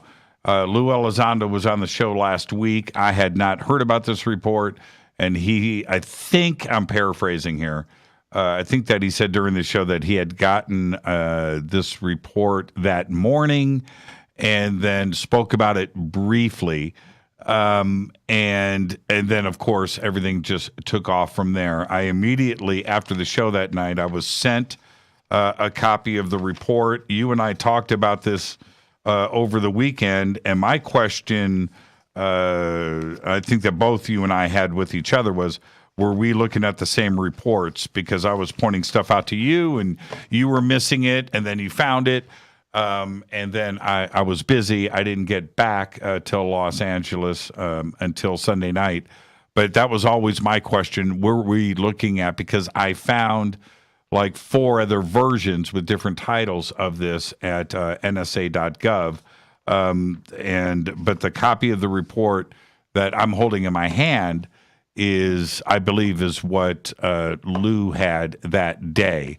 You have just sent me, again, this is just all background. We're going to get into this in just a second. You sent me the date of my report, which I'm holding up here. It's the same classification numbers. I'm looking at your cover. And this was from winter of fall 74, winter 74, spring 75, spring 75. So this version that I'm holding in my hand is, let's just go 1975. It's spring 75. Spring 75. So the document I showed you, those are different articles. So yes, the one you're holding is spring of 1975. That's a documented fact. Okay, I'm holding it up to the screen. Everybody can look at it. You can see the classification numbers up here. It doesn't say classified. It says for official use only, and that's what's at the top of the report. Now, the genesis, if we shall use such a word, falls back to 1966. and which you've also sent me the proof of that and the document number, NSATechnical Journal, so forth, April.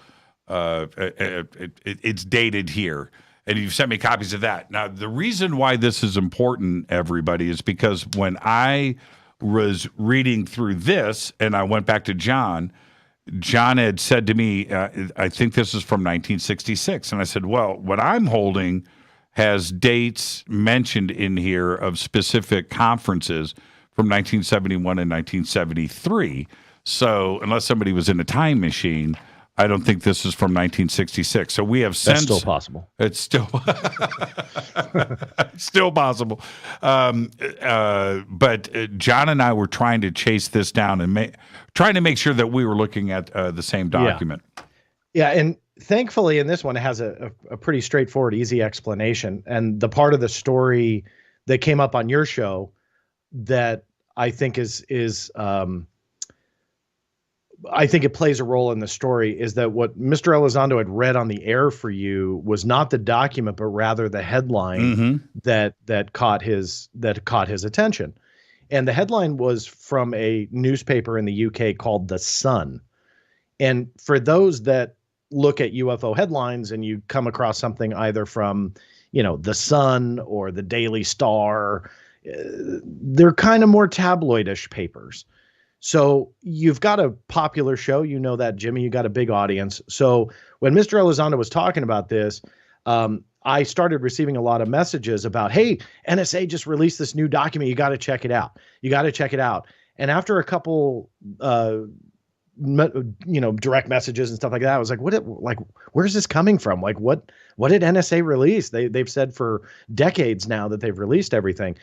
So I started putting two and two together that it came out on your show. I, tuned in, found the part that it listened to, that I came out in, figured out it was The Sun. And I'll be honest with you, I was really surprised that he brought up The Sun just simply because it's not known for its accuracy. So digging in a little bit more, the document that they highlighted was something that I had pegged as coming out in, at least to me, in 1996. But it likely been around since probably 1980, 1981, that time frame. But regardless, 1996. To your point, where I can clear this up easily, is that there are different versions of essentially the same document, but updated. The one that was sent to me was a training exercise that was published in an internal NSA newsletter known as the Technical Journal.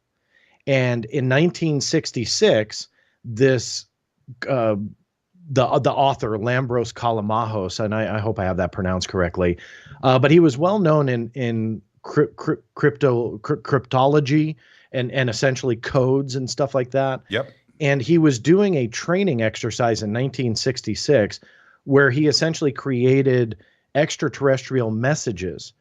And in this article was the key to, because again, it was a training exercise, but that page is never really shown because it blows the whole story. So they kind of omit the page where the answers are given and they focus on the extraterrestrial messages. But again, it was all a training exercise. Now let me jump in though. The Sun, the Daily, whatever, Mirror. The Sun, yeah. They're all very close to the tabloids that we used to get in line at the supermarket. And, Elvis has an alien baby with a Martian, and the photographs are on the cover. Okay, that's fine. But the document itself is real. The document itself is on the NSA.gov website. The contents of the report, which we'll get into now because I found it completely fascinating, were not what the headlines suggested from The Sun. Two different things going on here. Right. This was an attempt at discussion, not only with the NSA and cryptographers and the way that we would possibly intercept a message and how we would decipher it, and we'll do the deep dive into this in just a bit. Or if we're sending out a message, how should we then send it, and how would an extraterrestrial civilization out there be able to understand what we are sending? And that's what the report essentially does in great detail. Correct. And to go back to the one that you're holding, the easy explanation on the difference is that in 1975, like we already covered, it was republished in another internal NSA newsletter called the Cryptologic Spectrum.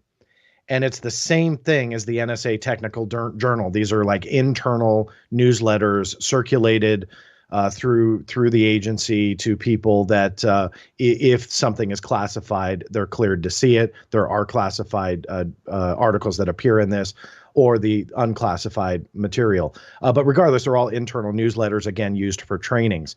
The Sun had linked to the 1975 version versus the 1966.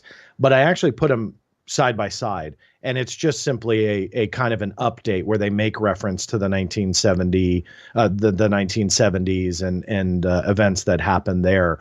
But the alien messages, if you put them side by side, are the same. Mm-hmm. So the training was all in line with what they did in 1966. What I had mentioned to Lou, and this is one of the things that I was happy about in this report. What I said to Lou is, if this is some recent, a document that was released in the last month, and it was written lately, that's one thing. But if it's 10 years old, I think it's more fascinating. And if it's older than that, and it's this type of communication, I find that even more interesting. And then once I got the document and read through it, I couldn't pinpoint a date on it, but I could tell that this was a couple of decades old at least. And that to me was more fascinating, that this kind of conversation has been happening for a long time at the NSA. Yeah, and you got to look at the era, though, in fairness to why they would do this. This is 1966. The U.S. Air Force was still having their very public UFO investigative effort known as Project Blue Book. The books were, pardon the pun, but the book was still open on that. So they were still investigating it. So it's not a surprise that they would use something like an alien message, simply because that was being bantered about at the time, especially because they had an ongoing investigative effort. But it is interesting nonetheless. It is interesting that they were using that as a training exercise. I wrote about it in my book that I published a few years ago for that reason, that they were looking at that type of scenario, that if we were to get alien messages, how would we decode them? I made a video about all of this and showed that these documents, even the different versions of them, that's not it. There were other authors internally that talked about ET messages and decoding ET messages within the NSA, and I have those as well, and have published them on the Black Vault, so you can download those. So this wasn't a standalone document where it was the only time they used the ET communication as a training tool. It actually, there's more of them by different authors. So it was interesting to see that it is not something that went away or was standalone. They did use it in a few instances. Now, what did you make of specifically? I keep going back to this 1971 and 1973 conference. One was at Arecibo.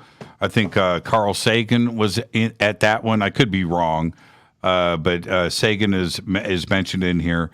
But this international conference at Arecibo, and they also in here mentioned that at that time Arecibo was the largest radio telescope in the world, and that's what we would probably send and receive a potential alien communication with. And they had this conference at Arecibo, and then the other conference was held in, and they say it directly in here, Soviet-controlled Armenia. And that was in 1973. Very interesting that it appears to that I haven't heard reference of conferences about alien communication going on, but here it's directly referenced in 71 and 73. What did you make of that? Well, that's a documented part of us reaching out to the stars. So when they opened Arecibo, the telescope in 1974, that's when they sent the Arecibo message. And in that document, you can see the breakdown of the binary code that they used and the diagram that they sent out to the stars. The first, I remember I did a story on Discovery Channel about this, where it was kind of silly when they originally sent the message out. Generally, when you do stuff like that, you time it to what's in the sky. And so you wait until that opportune moment that where you're shooting the message, where you're trying to get it to is above you, right? Well, they wanted to they didn't care about where they were sending it, simply because they wanted to time it to the opening of the Arecibo facility in Puerto Rico. And so they just shot it out to whatever was up there. And it was 25,000 light years from Earth, which meant when the message beamed out to the stars in our attempt to communicate with aliens, it was going to take 25,000 years to get there. Let's just say, on the off chance that M13, which was where they shot this message to, that there was an intelligent civilization that had the capability to get it, receive it, decode it, understand it, and shoot a message back. That meant that it wouldn't be for 50,000 years before humanity would get a response to the Arecibo message. Now, I forget where they sent it later, but the scientific community just essentially laughed at that. It's like 50,000 years, and that, again, that's if they get it and immediately turn back a message. So that was silly. So they ended up resending it to another galaxy much closer in hopes that somebody would see it. But I think it was more symbolic than an actual attempt to communicate. But those conferences, especially in the early to mid 1970s, that was when we were getting the capability to shoot out these messages. And Arecibo at the time was that biggest radio telescope that we had. So yeah, they had these conferences and they had these discussions a lot. And this conversation is one of my favorites on whether or not we should be broadcasting out there to an extraterrestrial civilization or an intelligent species, saying this is who we are, this is our DNA, this is our capabilities, this is who we are. Because we don't know what's out there. And so there's this big debate, and we've had this big debate for decades on whether or not we should be doing that, and whether or not SETI or ESETI should be doing any of this in trying to communicate with the stars, because we have no idea what kind of blueprints to humanity we are just sending out there, who we're giving them to. So, I mean, I can go off on tangents for hours on that, but it's a fascinating conversation, and it has gone on for decades based on some of these original messages that we started blasting out there. Now, the pros and cons are also pointed out in this, and it's the same debate that we're having today, right? They were discussing this 40 years ago. Now, you just mentioned, and this is another point that I found interesting, Arecibo opens in 1974. They had a conference at Arecibo in 1971. So it must have been when it was under construction. It was a reopening. The 74 was a reopening. Oh, okay. Well, it was a reopening, but the conference for it was in 1971. And again, it was something for me that was in such great detail, where they were looking at frequencies of atoms, helium, hydrogen. What is it that an extraterrestrial race out there would basically understand first? And that is the frequency of certain atoms. And we should communicate on those frequencies. And then we could get the symbols tied to a certain frequency, and how we would repeat that over and over again, so they would understand that this wasn't a natural radio occurrence, and that we should understand the same thing coming at us. What would be a natural radio signal, right? A fast radio burst, and what would be unnatural or artificial, and a very laser-focused approach. Yeah, I didn't mention who actually created the message or spearheaded the effort, and that was Frank Drake, who had created it. And I kick myself because when I shot a couple shows up at SETI, and I was there a few times, I never got to meet Dr. Drake. Shot with Seth Shostak and quite a few other amazing SETI people. I know sometimes in UFO circles they get a bad name, but they are an amazing group of scientists and brilliant minds. I had a blast up there. So sadly, I didn't get to meet him, but he was the one that created the signal. He worked with Carl Sagan around that time leading up to that 1974 blast. And yeah, they broke down what kind of scientific information they should put on there, which included all of that and then some. Let's take our break right here. And John, we're going to continue this conversation. Also, when we come back, I want to know about your other NSA alien communication docs that you have up on the Black Vault. We'll do all of that next. This is Fade to Black. I'm your host, Jimmy Church. Tonight, John Greenewald. This is Fade to Black on the UNX and Game Changer Networks. Race Hobbs. I'll be right back. Stay with us.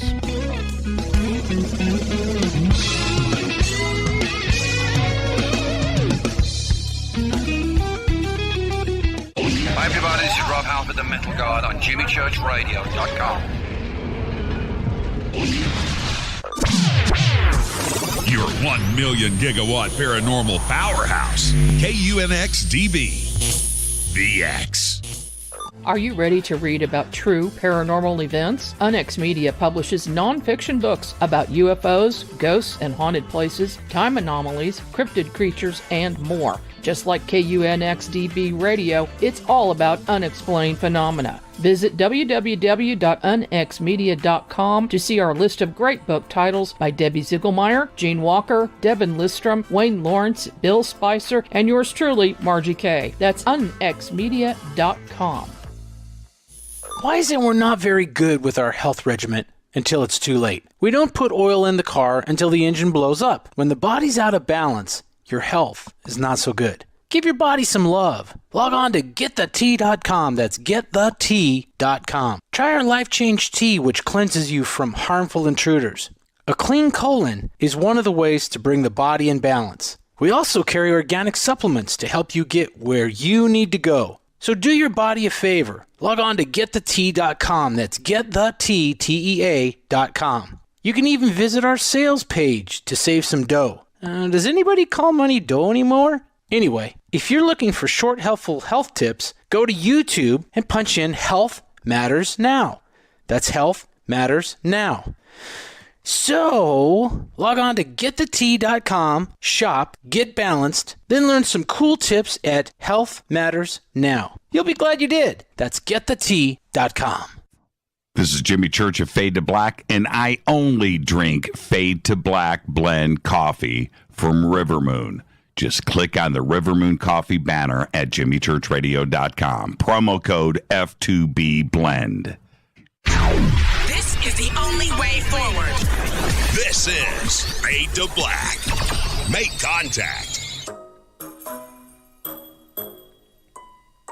When you're in the house for longer periods of time, you can see them flying or running across the floor. Ooh, yuck. They're unhealthy, gross, and disgusting. Bugs. I loathe bugs. We keep a clean home, but occasionally bugs show up. Well, I found something that is tougher than bugs. Orange Guard. On contact, it kills hidden bugs, including ants, roaches, and fleas. Plus, Orange Guard is a residual repellent. All of the ingredients of Orange Guard are on the FDA generally recognized as safe list. Orange Guard may be used around food, humans, and pets. It comes with a 30-day money-back guarantee. Orange Guard. Available at orangeguard.com, Whole Foods, and Ace Hardware. Gold loves chaos. uncertainty, and disarray. History shows us what gold does when people aren't sure about the government, the stock market, their jobs, or their retirement savings. Our national debt is skyrocketing. Gold and other precious metals are a defense measure against inflation and a stock market that might take years to recover. So what can you do right now to protect yourself? Call United Gold Group. We offer gold and other precious metals delivered securely within 72 hours. Are you worried about the stock market? We can also help you set up a real gold or silver IRA or a 401k. Safe and secure. United Gold Group makes gold ownership affordable. Call now and get up to $2,500 in free gold or silver with a qualified IRA. Call 800-753-8534. That's 800-753-8534 or visit UnitedGoldGroup.com.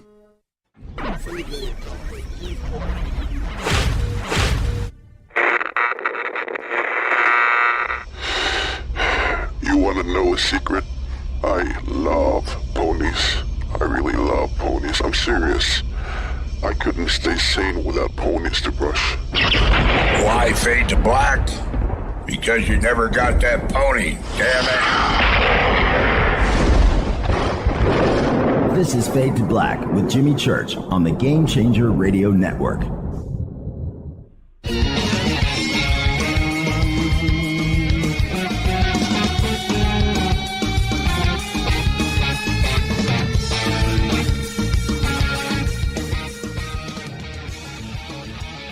Welcome back. Fade to Black. I am your host, Jimmy Church. Tonight, John Greenewald is here from the Black Vault. I have just retweeted. John put up his UFO-related documents from the NSA, including extraterrestrial communication and messages articles. So that's up in Twitter. You can go and check that out. And I want to continue this conversation on a very dark night for the world, where war is broken out in Europe. Everybody, this is just absolutely crazy. John, yeah, wow, okay. Back to the NSA and UFOs. Let's get off of the subject of what's going on over in Europe. The other part to this, and you had mentioned this earlier, that this document, 1966, which is the progenitor of everything else, and the one that I have here from 1975, is just a part of what the NSA has released over the years, and you have been on top of this. What is it? The NSA is listening to everything all the time. And if a communication came in, let's say to, well, Arecibo's no longer up and running, but we have other radio telescopes around the world, and of course China has the two largest right now. Would the NSA intercept and take the lead on a radio communication that would come into, say, SETI?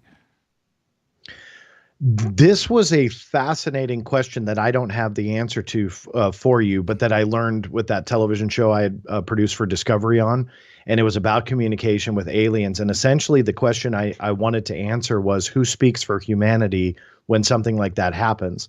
Is it the U.S. government? Does it get kept secret? Is it SETI? Is there a world entity that would speak for humanity as a whole? And I was, I think, shocked. Truly, because I couldn't find anything. And it shocked me because there was no anything that we could reference in this television show to show what would happen if a message was received. So would the NSA take the lead? We don't know. There's nothing known about it. Quite a few years ago now, I filed what I call phishing FOIAs to different agencies on their protocols, and essentially what their roadmap is if a alien signal came in or a communication of some kind, what do these agencies do? What does the CIA do? What does the NSA do? And all of them came back no records. Now, they could be lying, of course, but essentially nobody had anything related to what they would do if an ET communication arrived. I asked the SETI people, and I didn't really get a solid answer on if something comes in and SETI receives it. Do you guys automatically now speak for humanity? And what happens? And there was really no set written rule for the planet as a whole. SETI had working documents that we were able to show, and they had definitely a starting point. But again, it was such a shock to me because you realize that if something like this were to happen tomorrow, and on the night here, we're talking about it, where war is breaking out in Europe, what happens? What does the world do? Do we finally stop and get along and go, okay, we got to communicate. Let's put in, rule number XYZ in place. No, there's no indication of anything. So there's working documents floating around, but nothing solid. So going back to your question, who knows what the government would do? Because the question then would be, if they do try and classify it, you do have all these other countries with high-level capabilities where if a signal came in, we're likely not going to be the only ones to get it. So if the government comes in and tries to squash it, going to Carl Sagan's contact, and they try and get involved, right? Would they essentially be able to do that in this day and age? And my guess would be no. I don't think that they could. I think that they would try and weasel themselves in to make sure that they were involved. But I don't think there's any way to cover something like that up, because there's too much power when it comes to technology in the world sphere for them to see it, hear it, dissect it, or whatever. But there's no classifying that. Yeah, and astronomers communicate, astrophysicists communicate, and those that are sitting at a radio telescope complex, and a signal comes in that they lock on. What are they going to do? Well, they're going to reach out to all of their friends around the world and go, hey, we've got the signal. Can you confirm? We're trying to triangulate it. Lock on. Here it is. It's at this frequency. It's coming from this area of space. And it's going to be a multi-country access to this information. It just won't be a United States thing, right? No, it wouldn't. And I think Carl Sagan had that right in Contact, where you would have to essentially work together if it is, one of these line of sight things where facilities here, either in the continental U.S. or Hawaii or whatever, only sees certain parts of the sky in certain parts of the day. So all of a sudden you're going to have to come together, at least on that scientific front, to continue to track the signal. So you have to get everybody involved. You kind of have no choice. And I think that's, to me anyway, that was a very overlooked part of Contact, that even though it was more focused on the technology, you look at the fact that the world had to come together in order to see the message in full and continue to see the message in full and work together. And I think it was a powerful message that Carl Sagan had in that writing and that fictional scenario, that we have to come together and work together to get into a scenario like that. So could we, you look at the events that are unfolding as you and I are talking about this, I don't think the world would know what to do. And I think that's such a sad state of affairs, that here we are in 2022, we would just short circuit as a planet. We would not be able to, number one, handle it, but number two, figure out what to do or work together. Now, there's another part of this document which goes back to exactly what we're talking about now. How interesting how much times have changed, because this document was written before the discovery of exoplanets.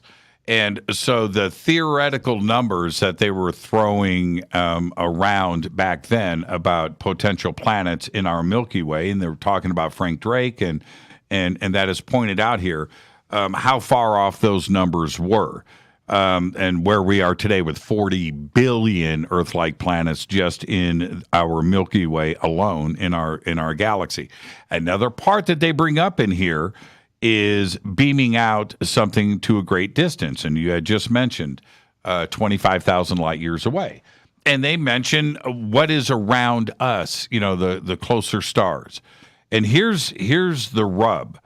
We know that we have over 2,000 stars that are between 50 and 100 light years away. And we now know today as fact that every one of those stars has at least one planet. We know this. This is where this report was written before we had that kind of data.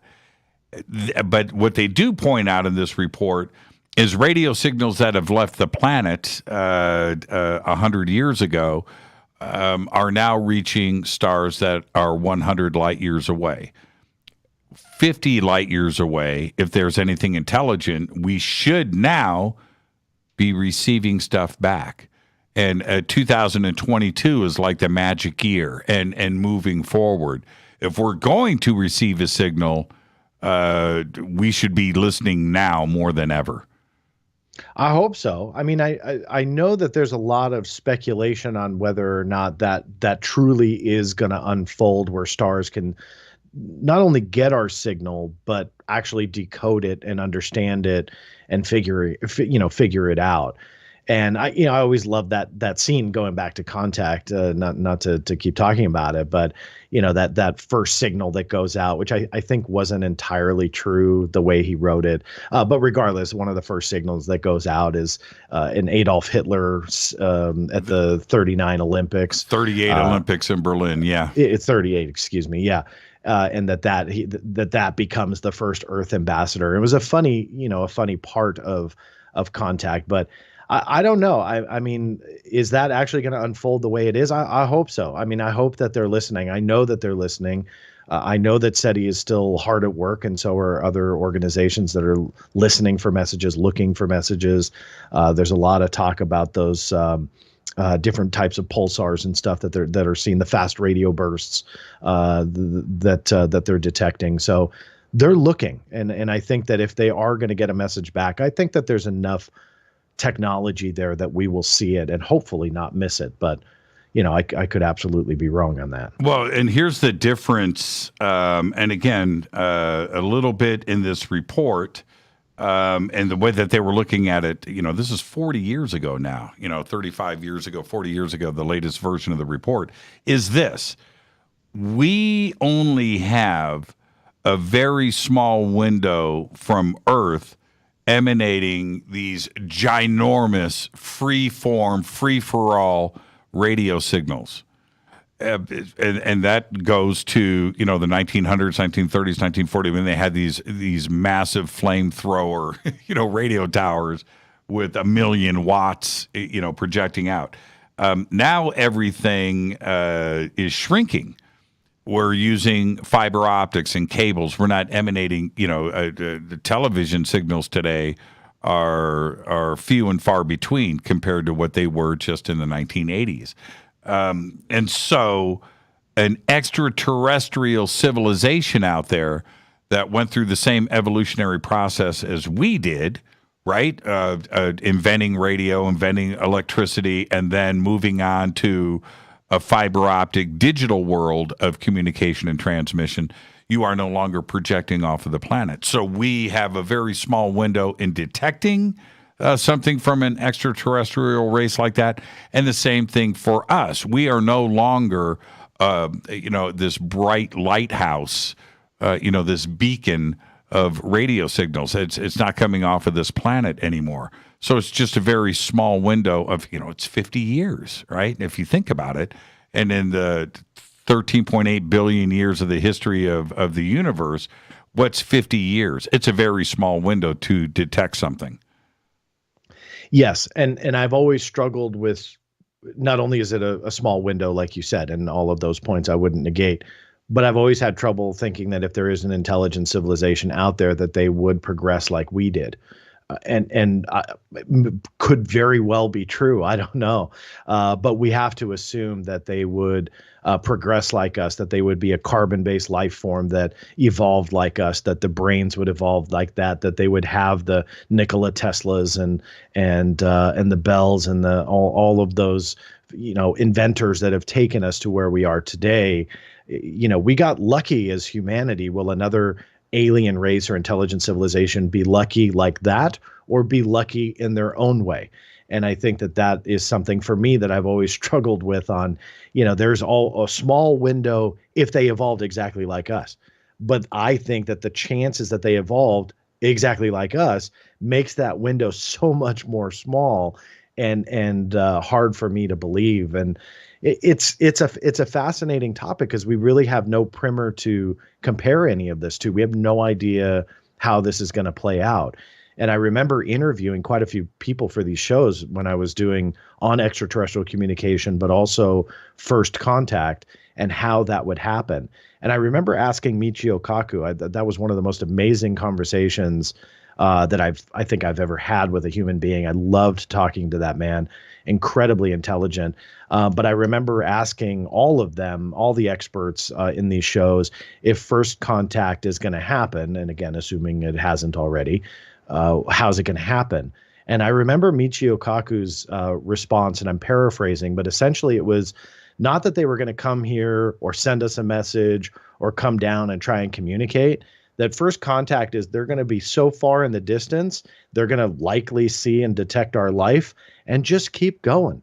They're not going to care. And first contact is just going to be the visual observation of an intelligent civilization out there. Now, his thoughts may have changed since however many years ago I interviewed him. But regardless, that thought to me was so profound but simplistic that it wasn't a communication. It wasn't a land on the White House lawn that everybody talks about. It is just simply we see them and then there they go because they don't care about us. And that really aligns with, you know, again, an idea I've always loved to banter about, but would they care? Would an alien civilization get our message and go, oh, we have to communicate with Earthlings and then send a message back?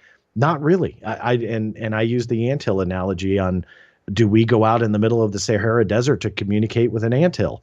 And the intelligence gap, arguably, between us and an anthill would be closer to that than some intelligent civilization that has a 2 million year head start on us. You know, that they're going to be so far advanced than us. Would they try and do that communication? Egotistically, humanity says, oh, yes, they would want to invite us into their galactic neighborhood because we're amazing. No, they wouldn't care, because the fact that they are there and we're here means that the universe is teeming with life. So are they going to try and communicate with the anthill, or are they going to go out and find some civilization that had a 1.9 million year head start and start sharing whatever it is? So don't get me started, Jimmy, because I love that topic and have been very lucky to do it on a personal level and dig into a lot of this material. But also when I was producing for History, Discovery, and Nat Geo, all three of those networks, I was able to do stuff on alien life, alien communications, and talk to people that were so much smarter than me, because I was an idiot when it came to all of this, and really kind of dig into it. It was such a fascinating time. Well, that's why this kind of thought experiment and this kind of conversation to me is the most interesting part of all of this, because I keep going back to like a von Neumann probe. Mm-hmm. And the suggestions of that. Michio Kaku's version of that, doing a drive-by and logging Earth, into a book. Okay, yeah, there's life here in this quadrant. We're moving on to the next planet. Sure. Okay, I can appreciate that take too as well. But we have to look at what we're doing in our own solar system. We're sending probes to every single planet as quickly as we can. ET, absolutely, and especially something that's more advanced than us. We're already talking about, 3D printers in space, to take care of things. Well, with the von Neumann probe, and what that is, self-replicating probe going out and discovering what is in the universe and the Milky Way, and as an advanced civilization, these the technology would go to an asteroid and extract minerals and build another probe and continue on, and would have AI on board and mapping and discovering what is out there. Yes, because that's what we're doing today. So it wouldn't necessarily, in Michio's view, be a dude in a flying saucer, cruising around. Visiting Earth, but certainly an investigation with probes and satellites is the way to get it done, because that's the way that we're doing it. And then we have the Tic Tac, right? And we have the sightings that I've had personally that I can't explain that certainly seemed ET-ish to me and not our own technology, that's how you would get it done. And maybe that's what's happening now. Yeah, the parallels there are pretty fascinating. And we got to graphically create, it was all hypothetical, of course, but what a von Neumann probe could potentially look like and how it would traverse the stars and create replicas of itself and continue on and continue on. And that's another interesting aspect of this, which is artificial intelligence. And essentially, you can't make a mistake when it comes to AI. You have to teach it to stop. Because once you send those self-replicating machines out there, this leads into the Fermi paradox, but once you send those self-replicating machines out there and you program it to replicate itself and all that sounds great, eventually in time you will have trillions upon trillions of these robots going around and mining resources in the universe. And part of that Fermi paradox and then that whole debate is, why aren't we seeing corners of the universe blink out? That the resources and the stars and everything are mined to a point where they just are depleted. And we even recreated a Dyson sphere for any of the geeks like myself out there, where we restructured in a CG world what a Dyson sphere would be. And that would be when, again, we send these probes out there to our sun to create a structure to harness the full energy of our sun. Once it's gone, we move on. And it was a real interesting look on what power a intelligent civilization could have by creating these types of machines, maybe not exactly like a von Neumann probe, but something like that. What could they achieve? And when you really start thinking about the power of what can you achieve, now the question is, why haven't we seen them yet? And that, again, is going back to that Fermi paradox where, hey, if these civilizations are evolving like us and they have that head start and we're reaching out and they're reaching out and reaching out, why haven't they been here yet? And it is one of those fascinating questions that may linger for quite some time. But you look at the sightings like today, where you see maybe not a craft that is being piloted by a creature of some kind or a intelligent body that's pushing buttons and playing controls, but rather it is a machine. It is programmed to come here, observe, look, chronicle, document, store in its hard drive, whatever it is, and it's gone. And that is exactly what we are starting to do on other planets.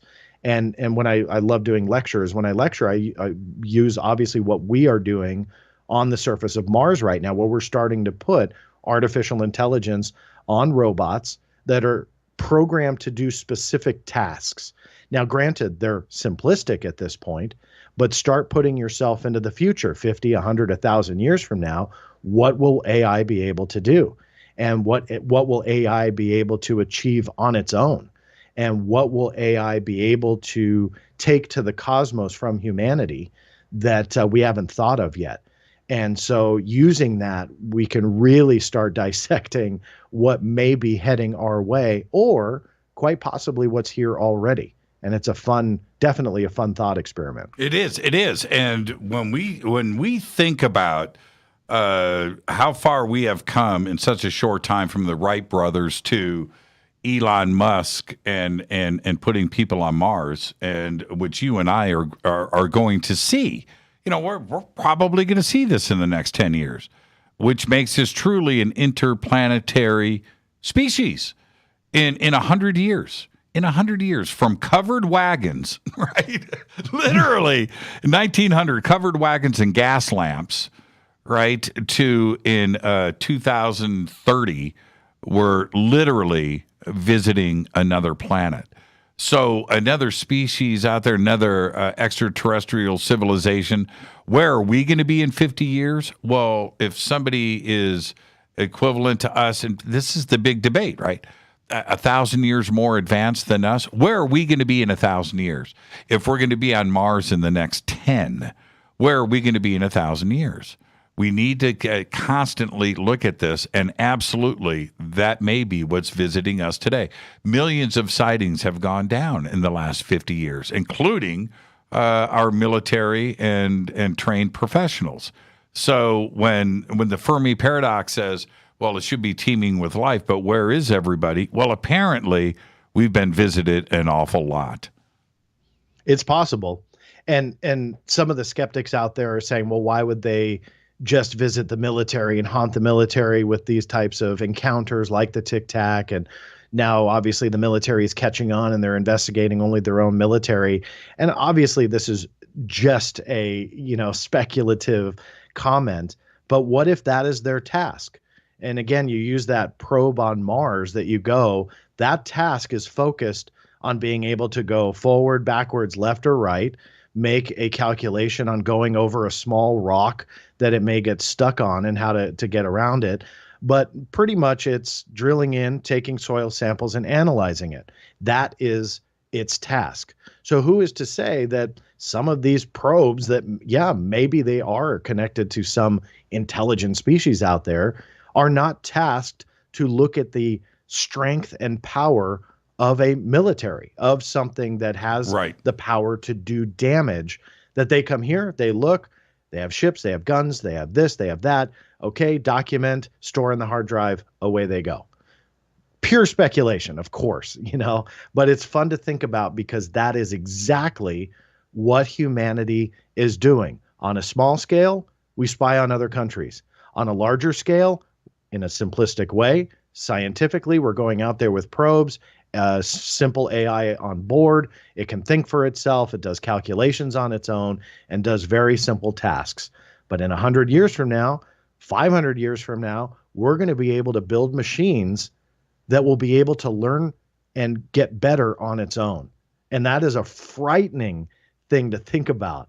But it will be able to learn and become more powerful than the human brain. It's inevitable. What are you working on now? What are you publishing in the morning?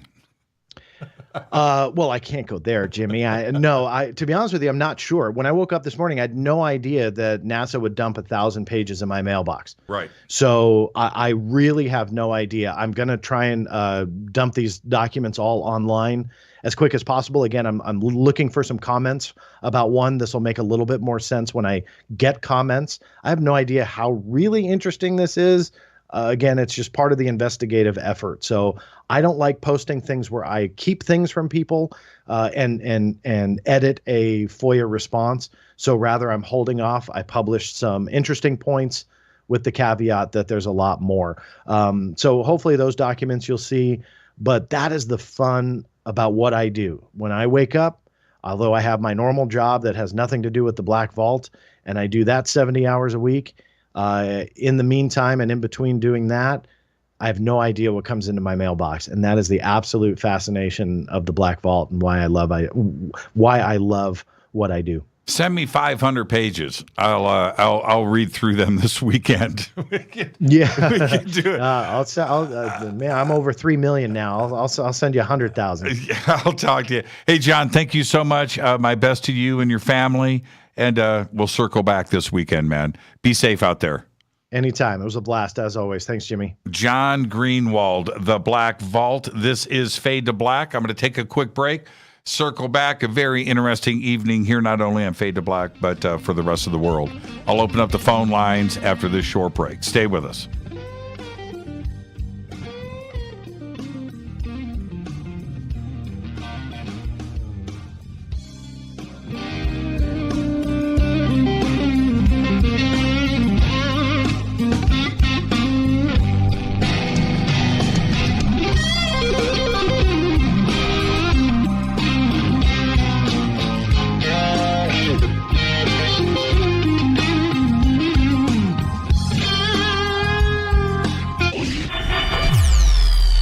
Listening to Jimmy Church and Fade to Black on the X. Hey, what up, y'all? It's your girl Vivica Fox here, and you are listening to my boy, Jimmy Church, on JimmyChurchRadio.com. Despite popular opinion, reading a book will not make you smarter. But listening to Jimmy Church will. This is Jimmy Church. Jason Martell's book, Knowledge Apocalypse 10-Year Anniversary Edition, is now available. Most ancient cultures speak of a time when their gods visited them. They never say their gods came from across the ocean or from the mountains. They always came down from the skies. Was ancient man visited by gods or extraterrestrials? We have not been told the full truth about our human past. There was a time when all the ancient cultures lived amongst beings they considered their gods. The search for truth leads us down the path of learning where the ETs might come from and why they are here. To understand some of these advanced topics and learn the truth about human origins, buy the new book from Jason Martell, Knowledge Apocalypse, now in its 10-year anniversary edition, available on Amazon.com by clicking on the banners over on our site, or simply visit JasonMartell.com. That's JasonMartell.com. This is Jimmy Church of Fade to Black, and I take Life Change Tea supplements every single day. It's what I do. Click on their banner at jimmychurchradio.com. Are you ready to read about true paranormal events? Unex Media publishes nonfiction books about UFOs, ghosts and haunted places, time anomalies, cryptid creatures, and more. Just like KUNXDB Radio, it's all about unexplained phenomena. Visit www.unxmedia.com to see our list of great book titles by Debbie Ziegelmeyer, Gene Walker, Devin Listrom, Wayne Lawrence, Bill Spicer, and yours truly, Margie Kay. That's unxmedia.com. When you take the beans from Central America with dashes of Indonesian and African mixed in and then roast it to the dark side of Fade to Black, you create the ultimate brew of fringe. Introducing the Fade to Black blend from Rivermoon Coffee. Yes, Rivermoon's darkest customized roast was created for the love of Fade to Black. The alchemy of masterful roasting and smoking the beans is in every sip of this full-bodied, dark Java. I need my coffee dark, deep, with distinct bittersweet chocolate highlights, just like the bunker. Leaning further into the darkness of the roast is Fade to Black blend from Rivermoon Coffee. Just click on the banner at jimmychurchradio.com and use the promo code F2BBLEND for 15% off of your order today. This is Billy Carson with ForbiddenKnowledge.tv. Forbidden Knowledge TV has just reached its 1-year anniversary. That's right, 1 year. And as a show of appreciation, we are giving all new subscribers a free 30-day trial of ForbiddenKnowledge.tv. That's 30 days to binge watch thousands of movies, documentaries, conferences, workshops, lectures, yoga classes, meditation courses, and so much more. So log on to ForbiddenKnowledge.tv from your computer or mobile device, or get the Forbidden Knowledge TV app on Apple TV, Roku, Amazon, iTunes, or Google Play today, and use coupon code 30daysfree. That's coupon code 30 days free on ForbiddenKnowledge.tv today. Are you intrigued by Paranormal Talk Radio? You'll love the new Paranormal Radio app from TalkStream Live. You'll find a great selection of talk shows covering UFOs, ghosts, strange phenomena, and much more. Download the Paranormal Radio app now and start listening to the very best in paranormal talk entertainment, including the network you're listening to right now. The Paranormal Radio app, free in Google Play and the iOS App Store. This is Erica, Brittany, Gabby, and you're listening to JFK.com. It's not a lifestyle we chose. We were born this way. This is KJCR at JimmyChurchRadio.com.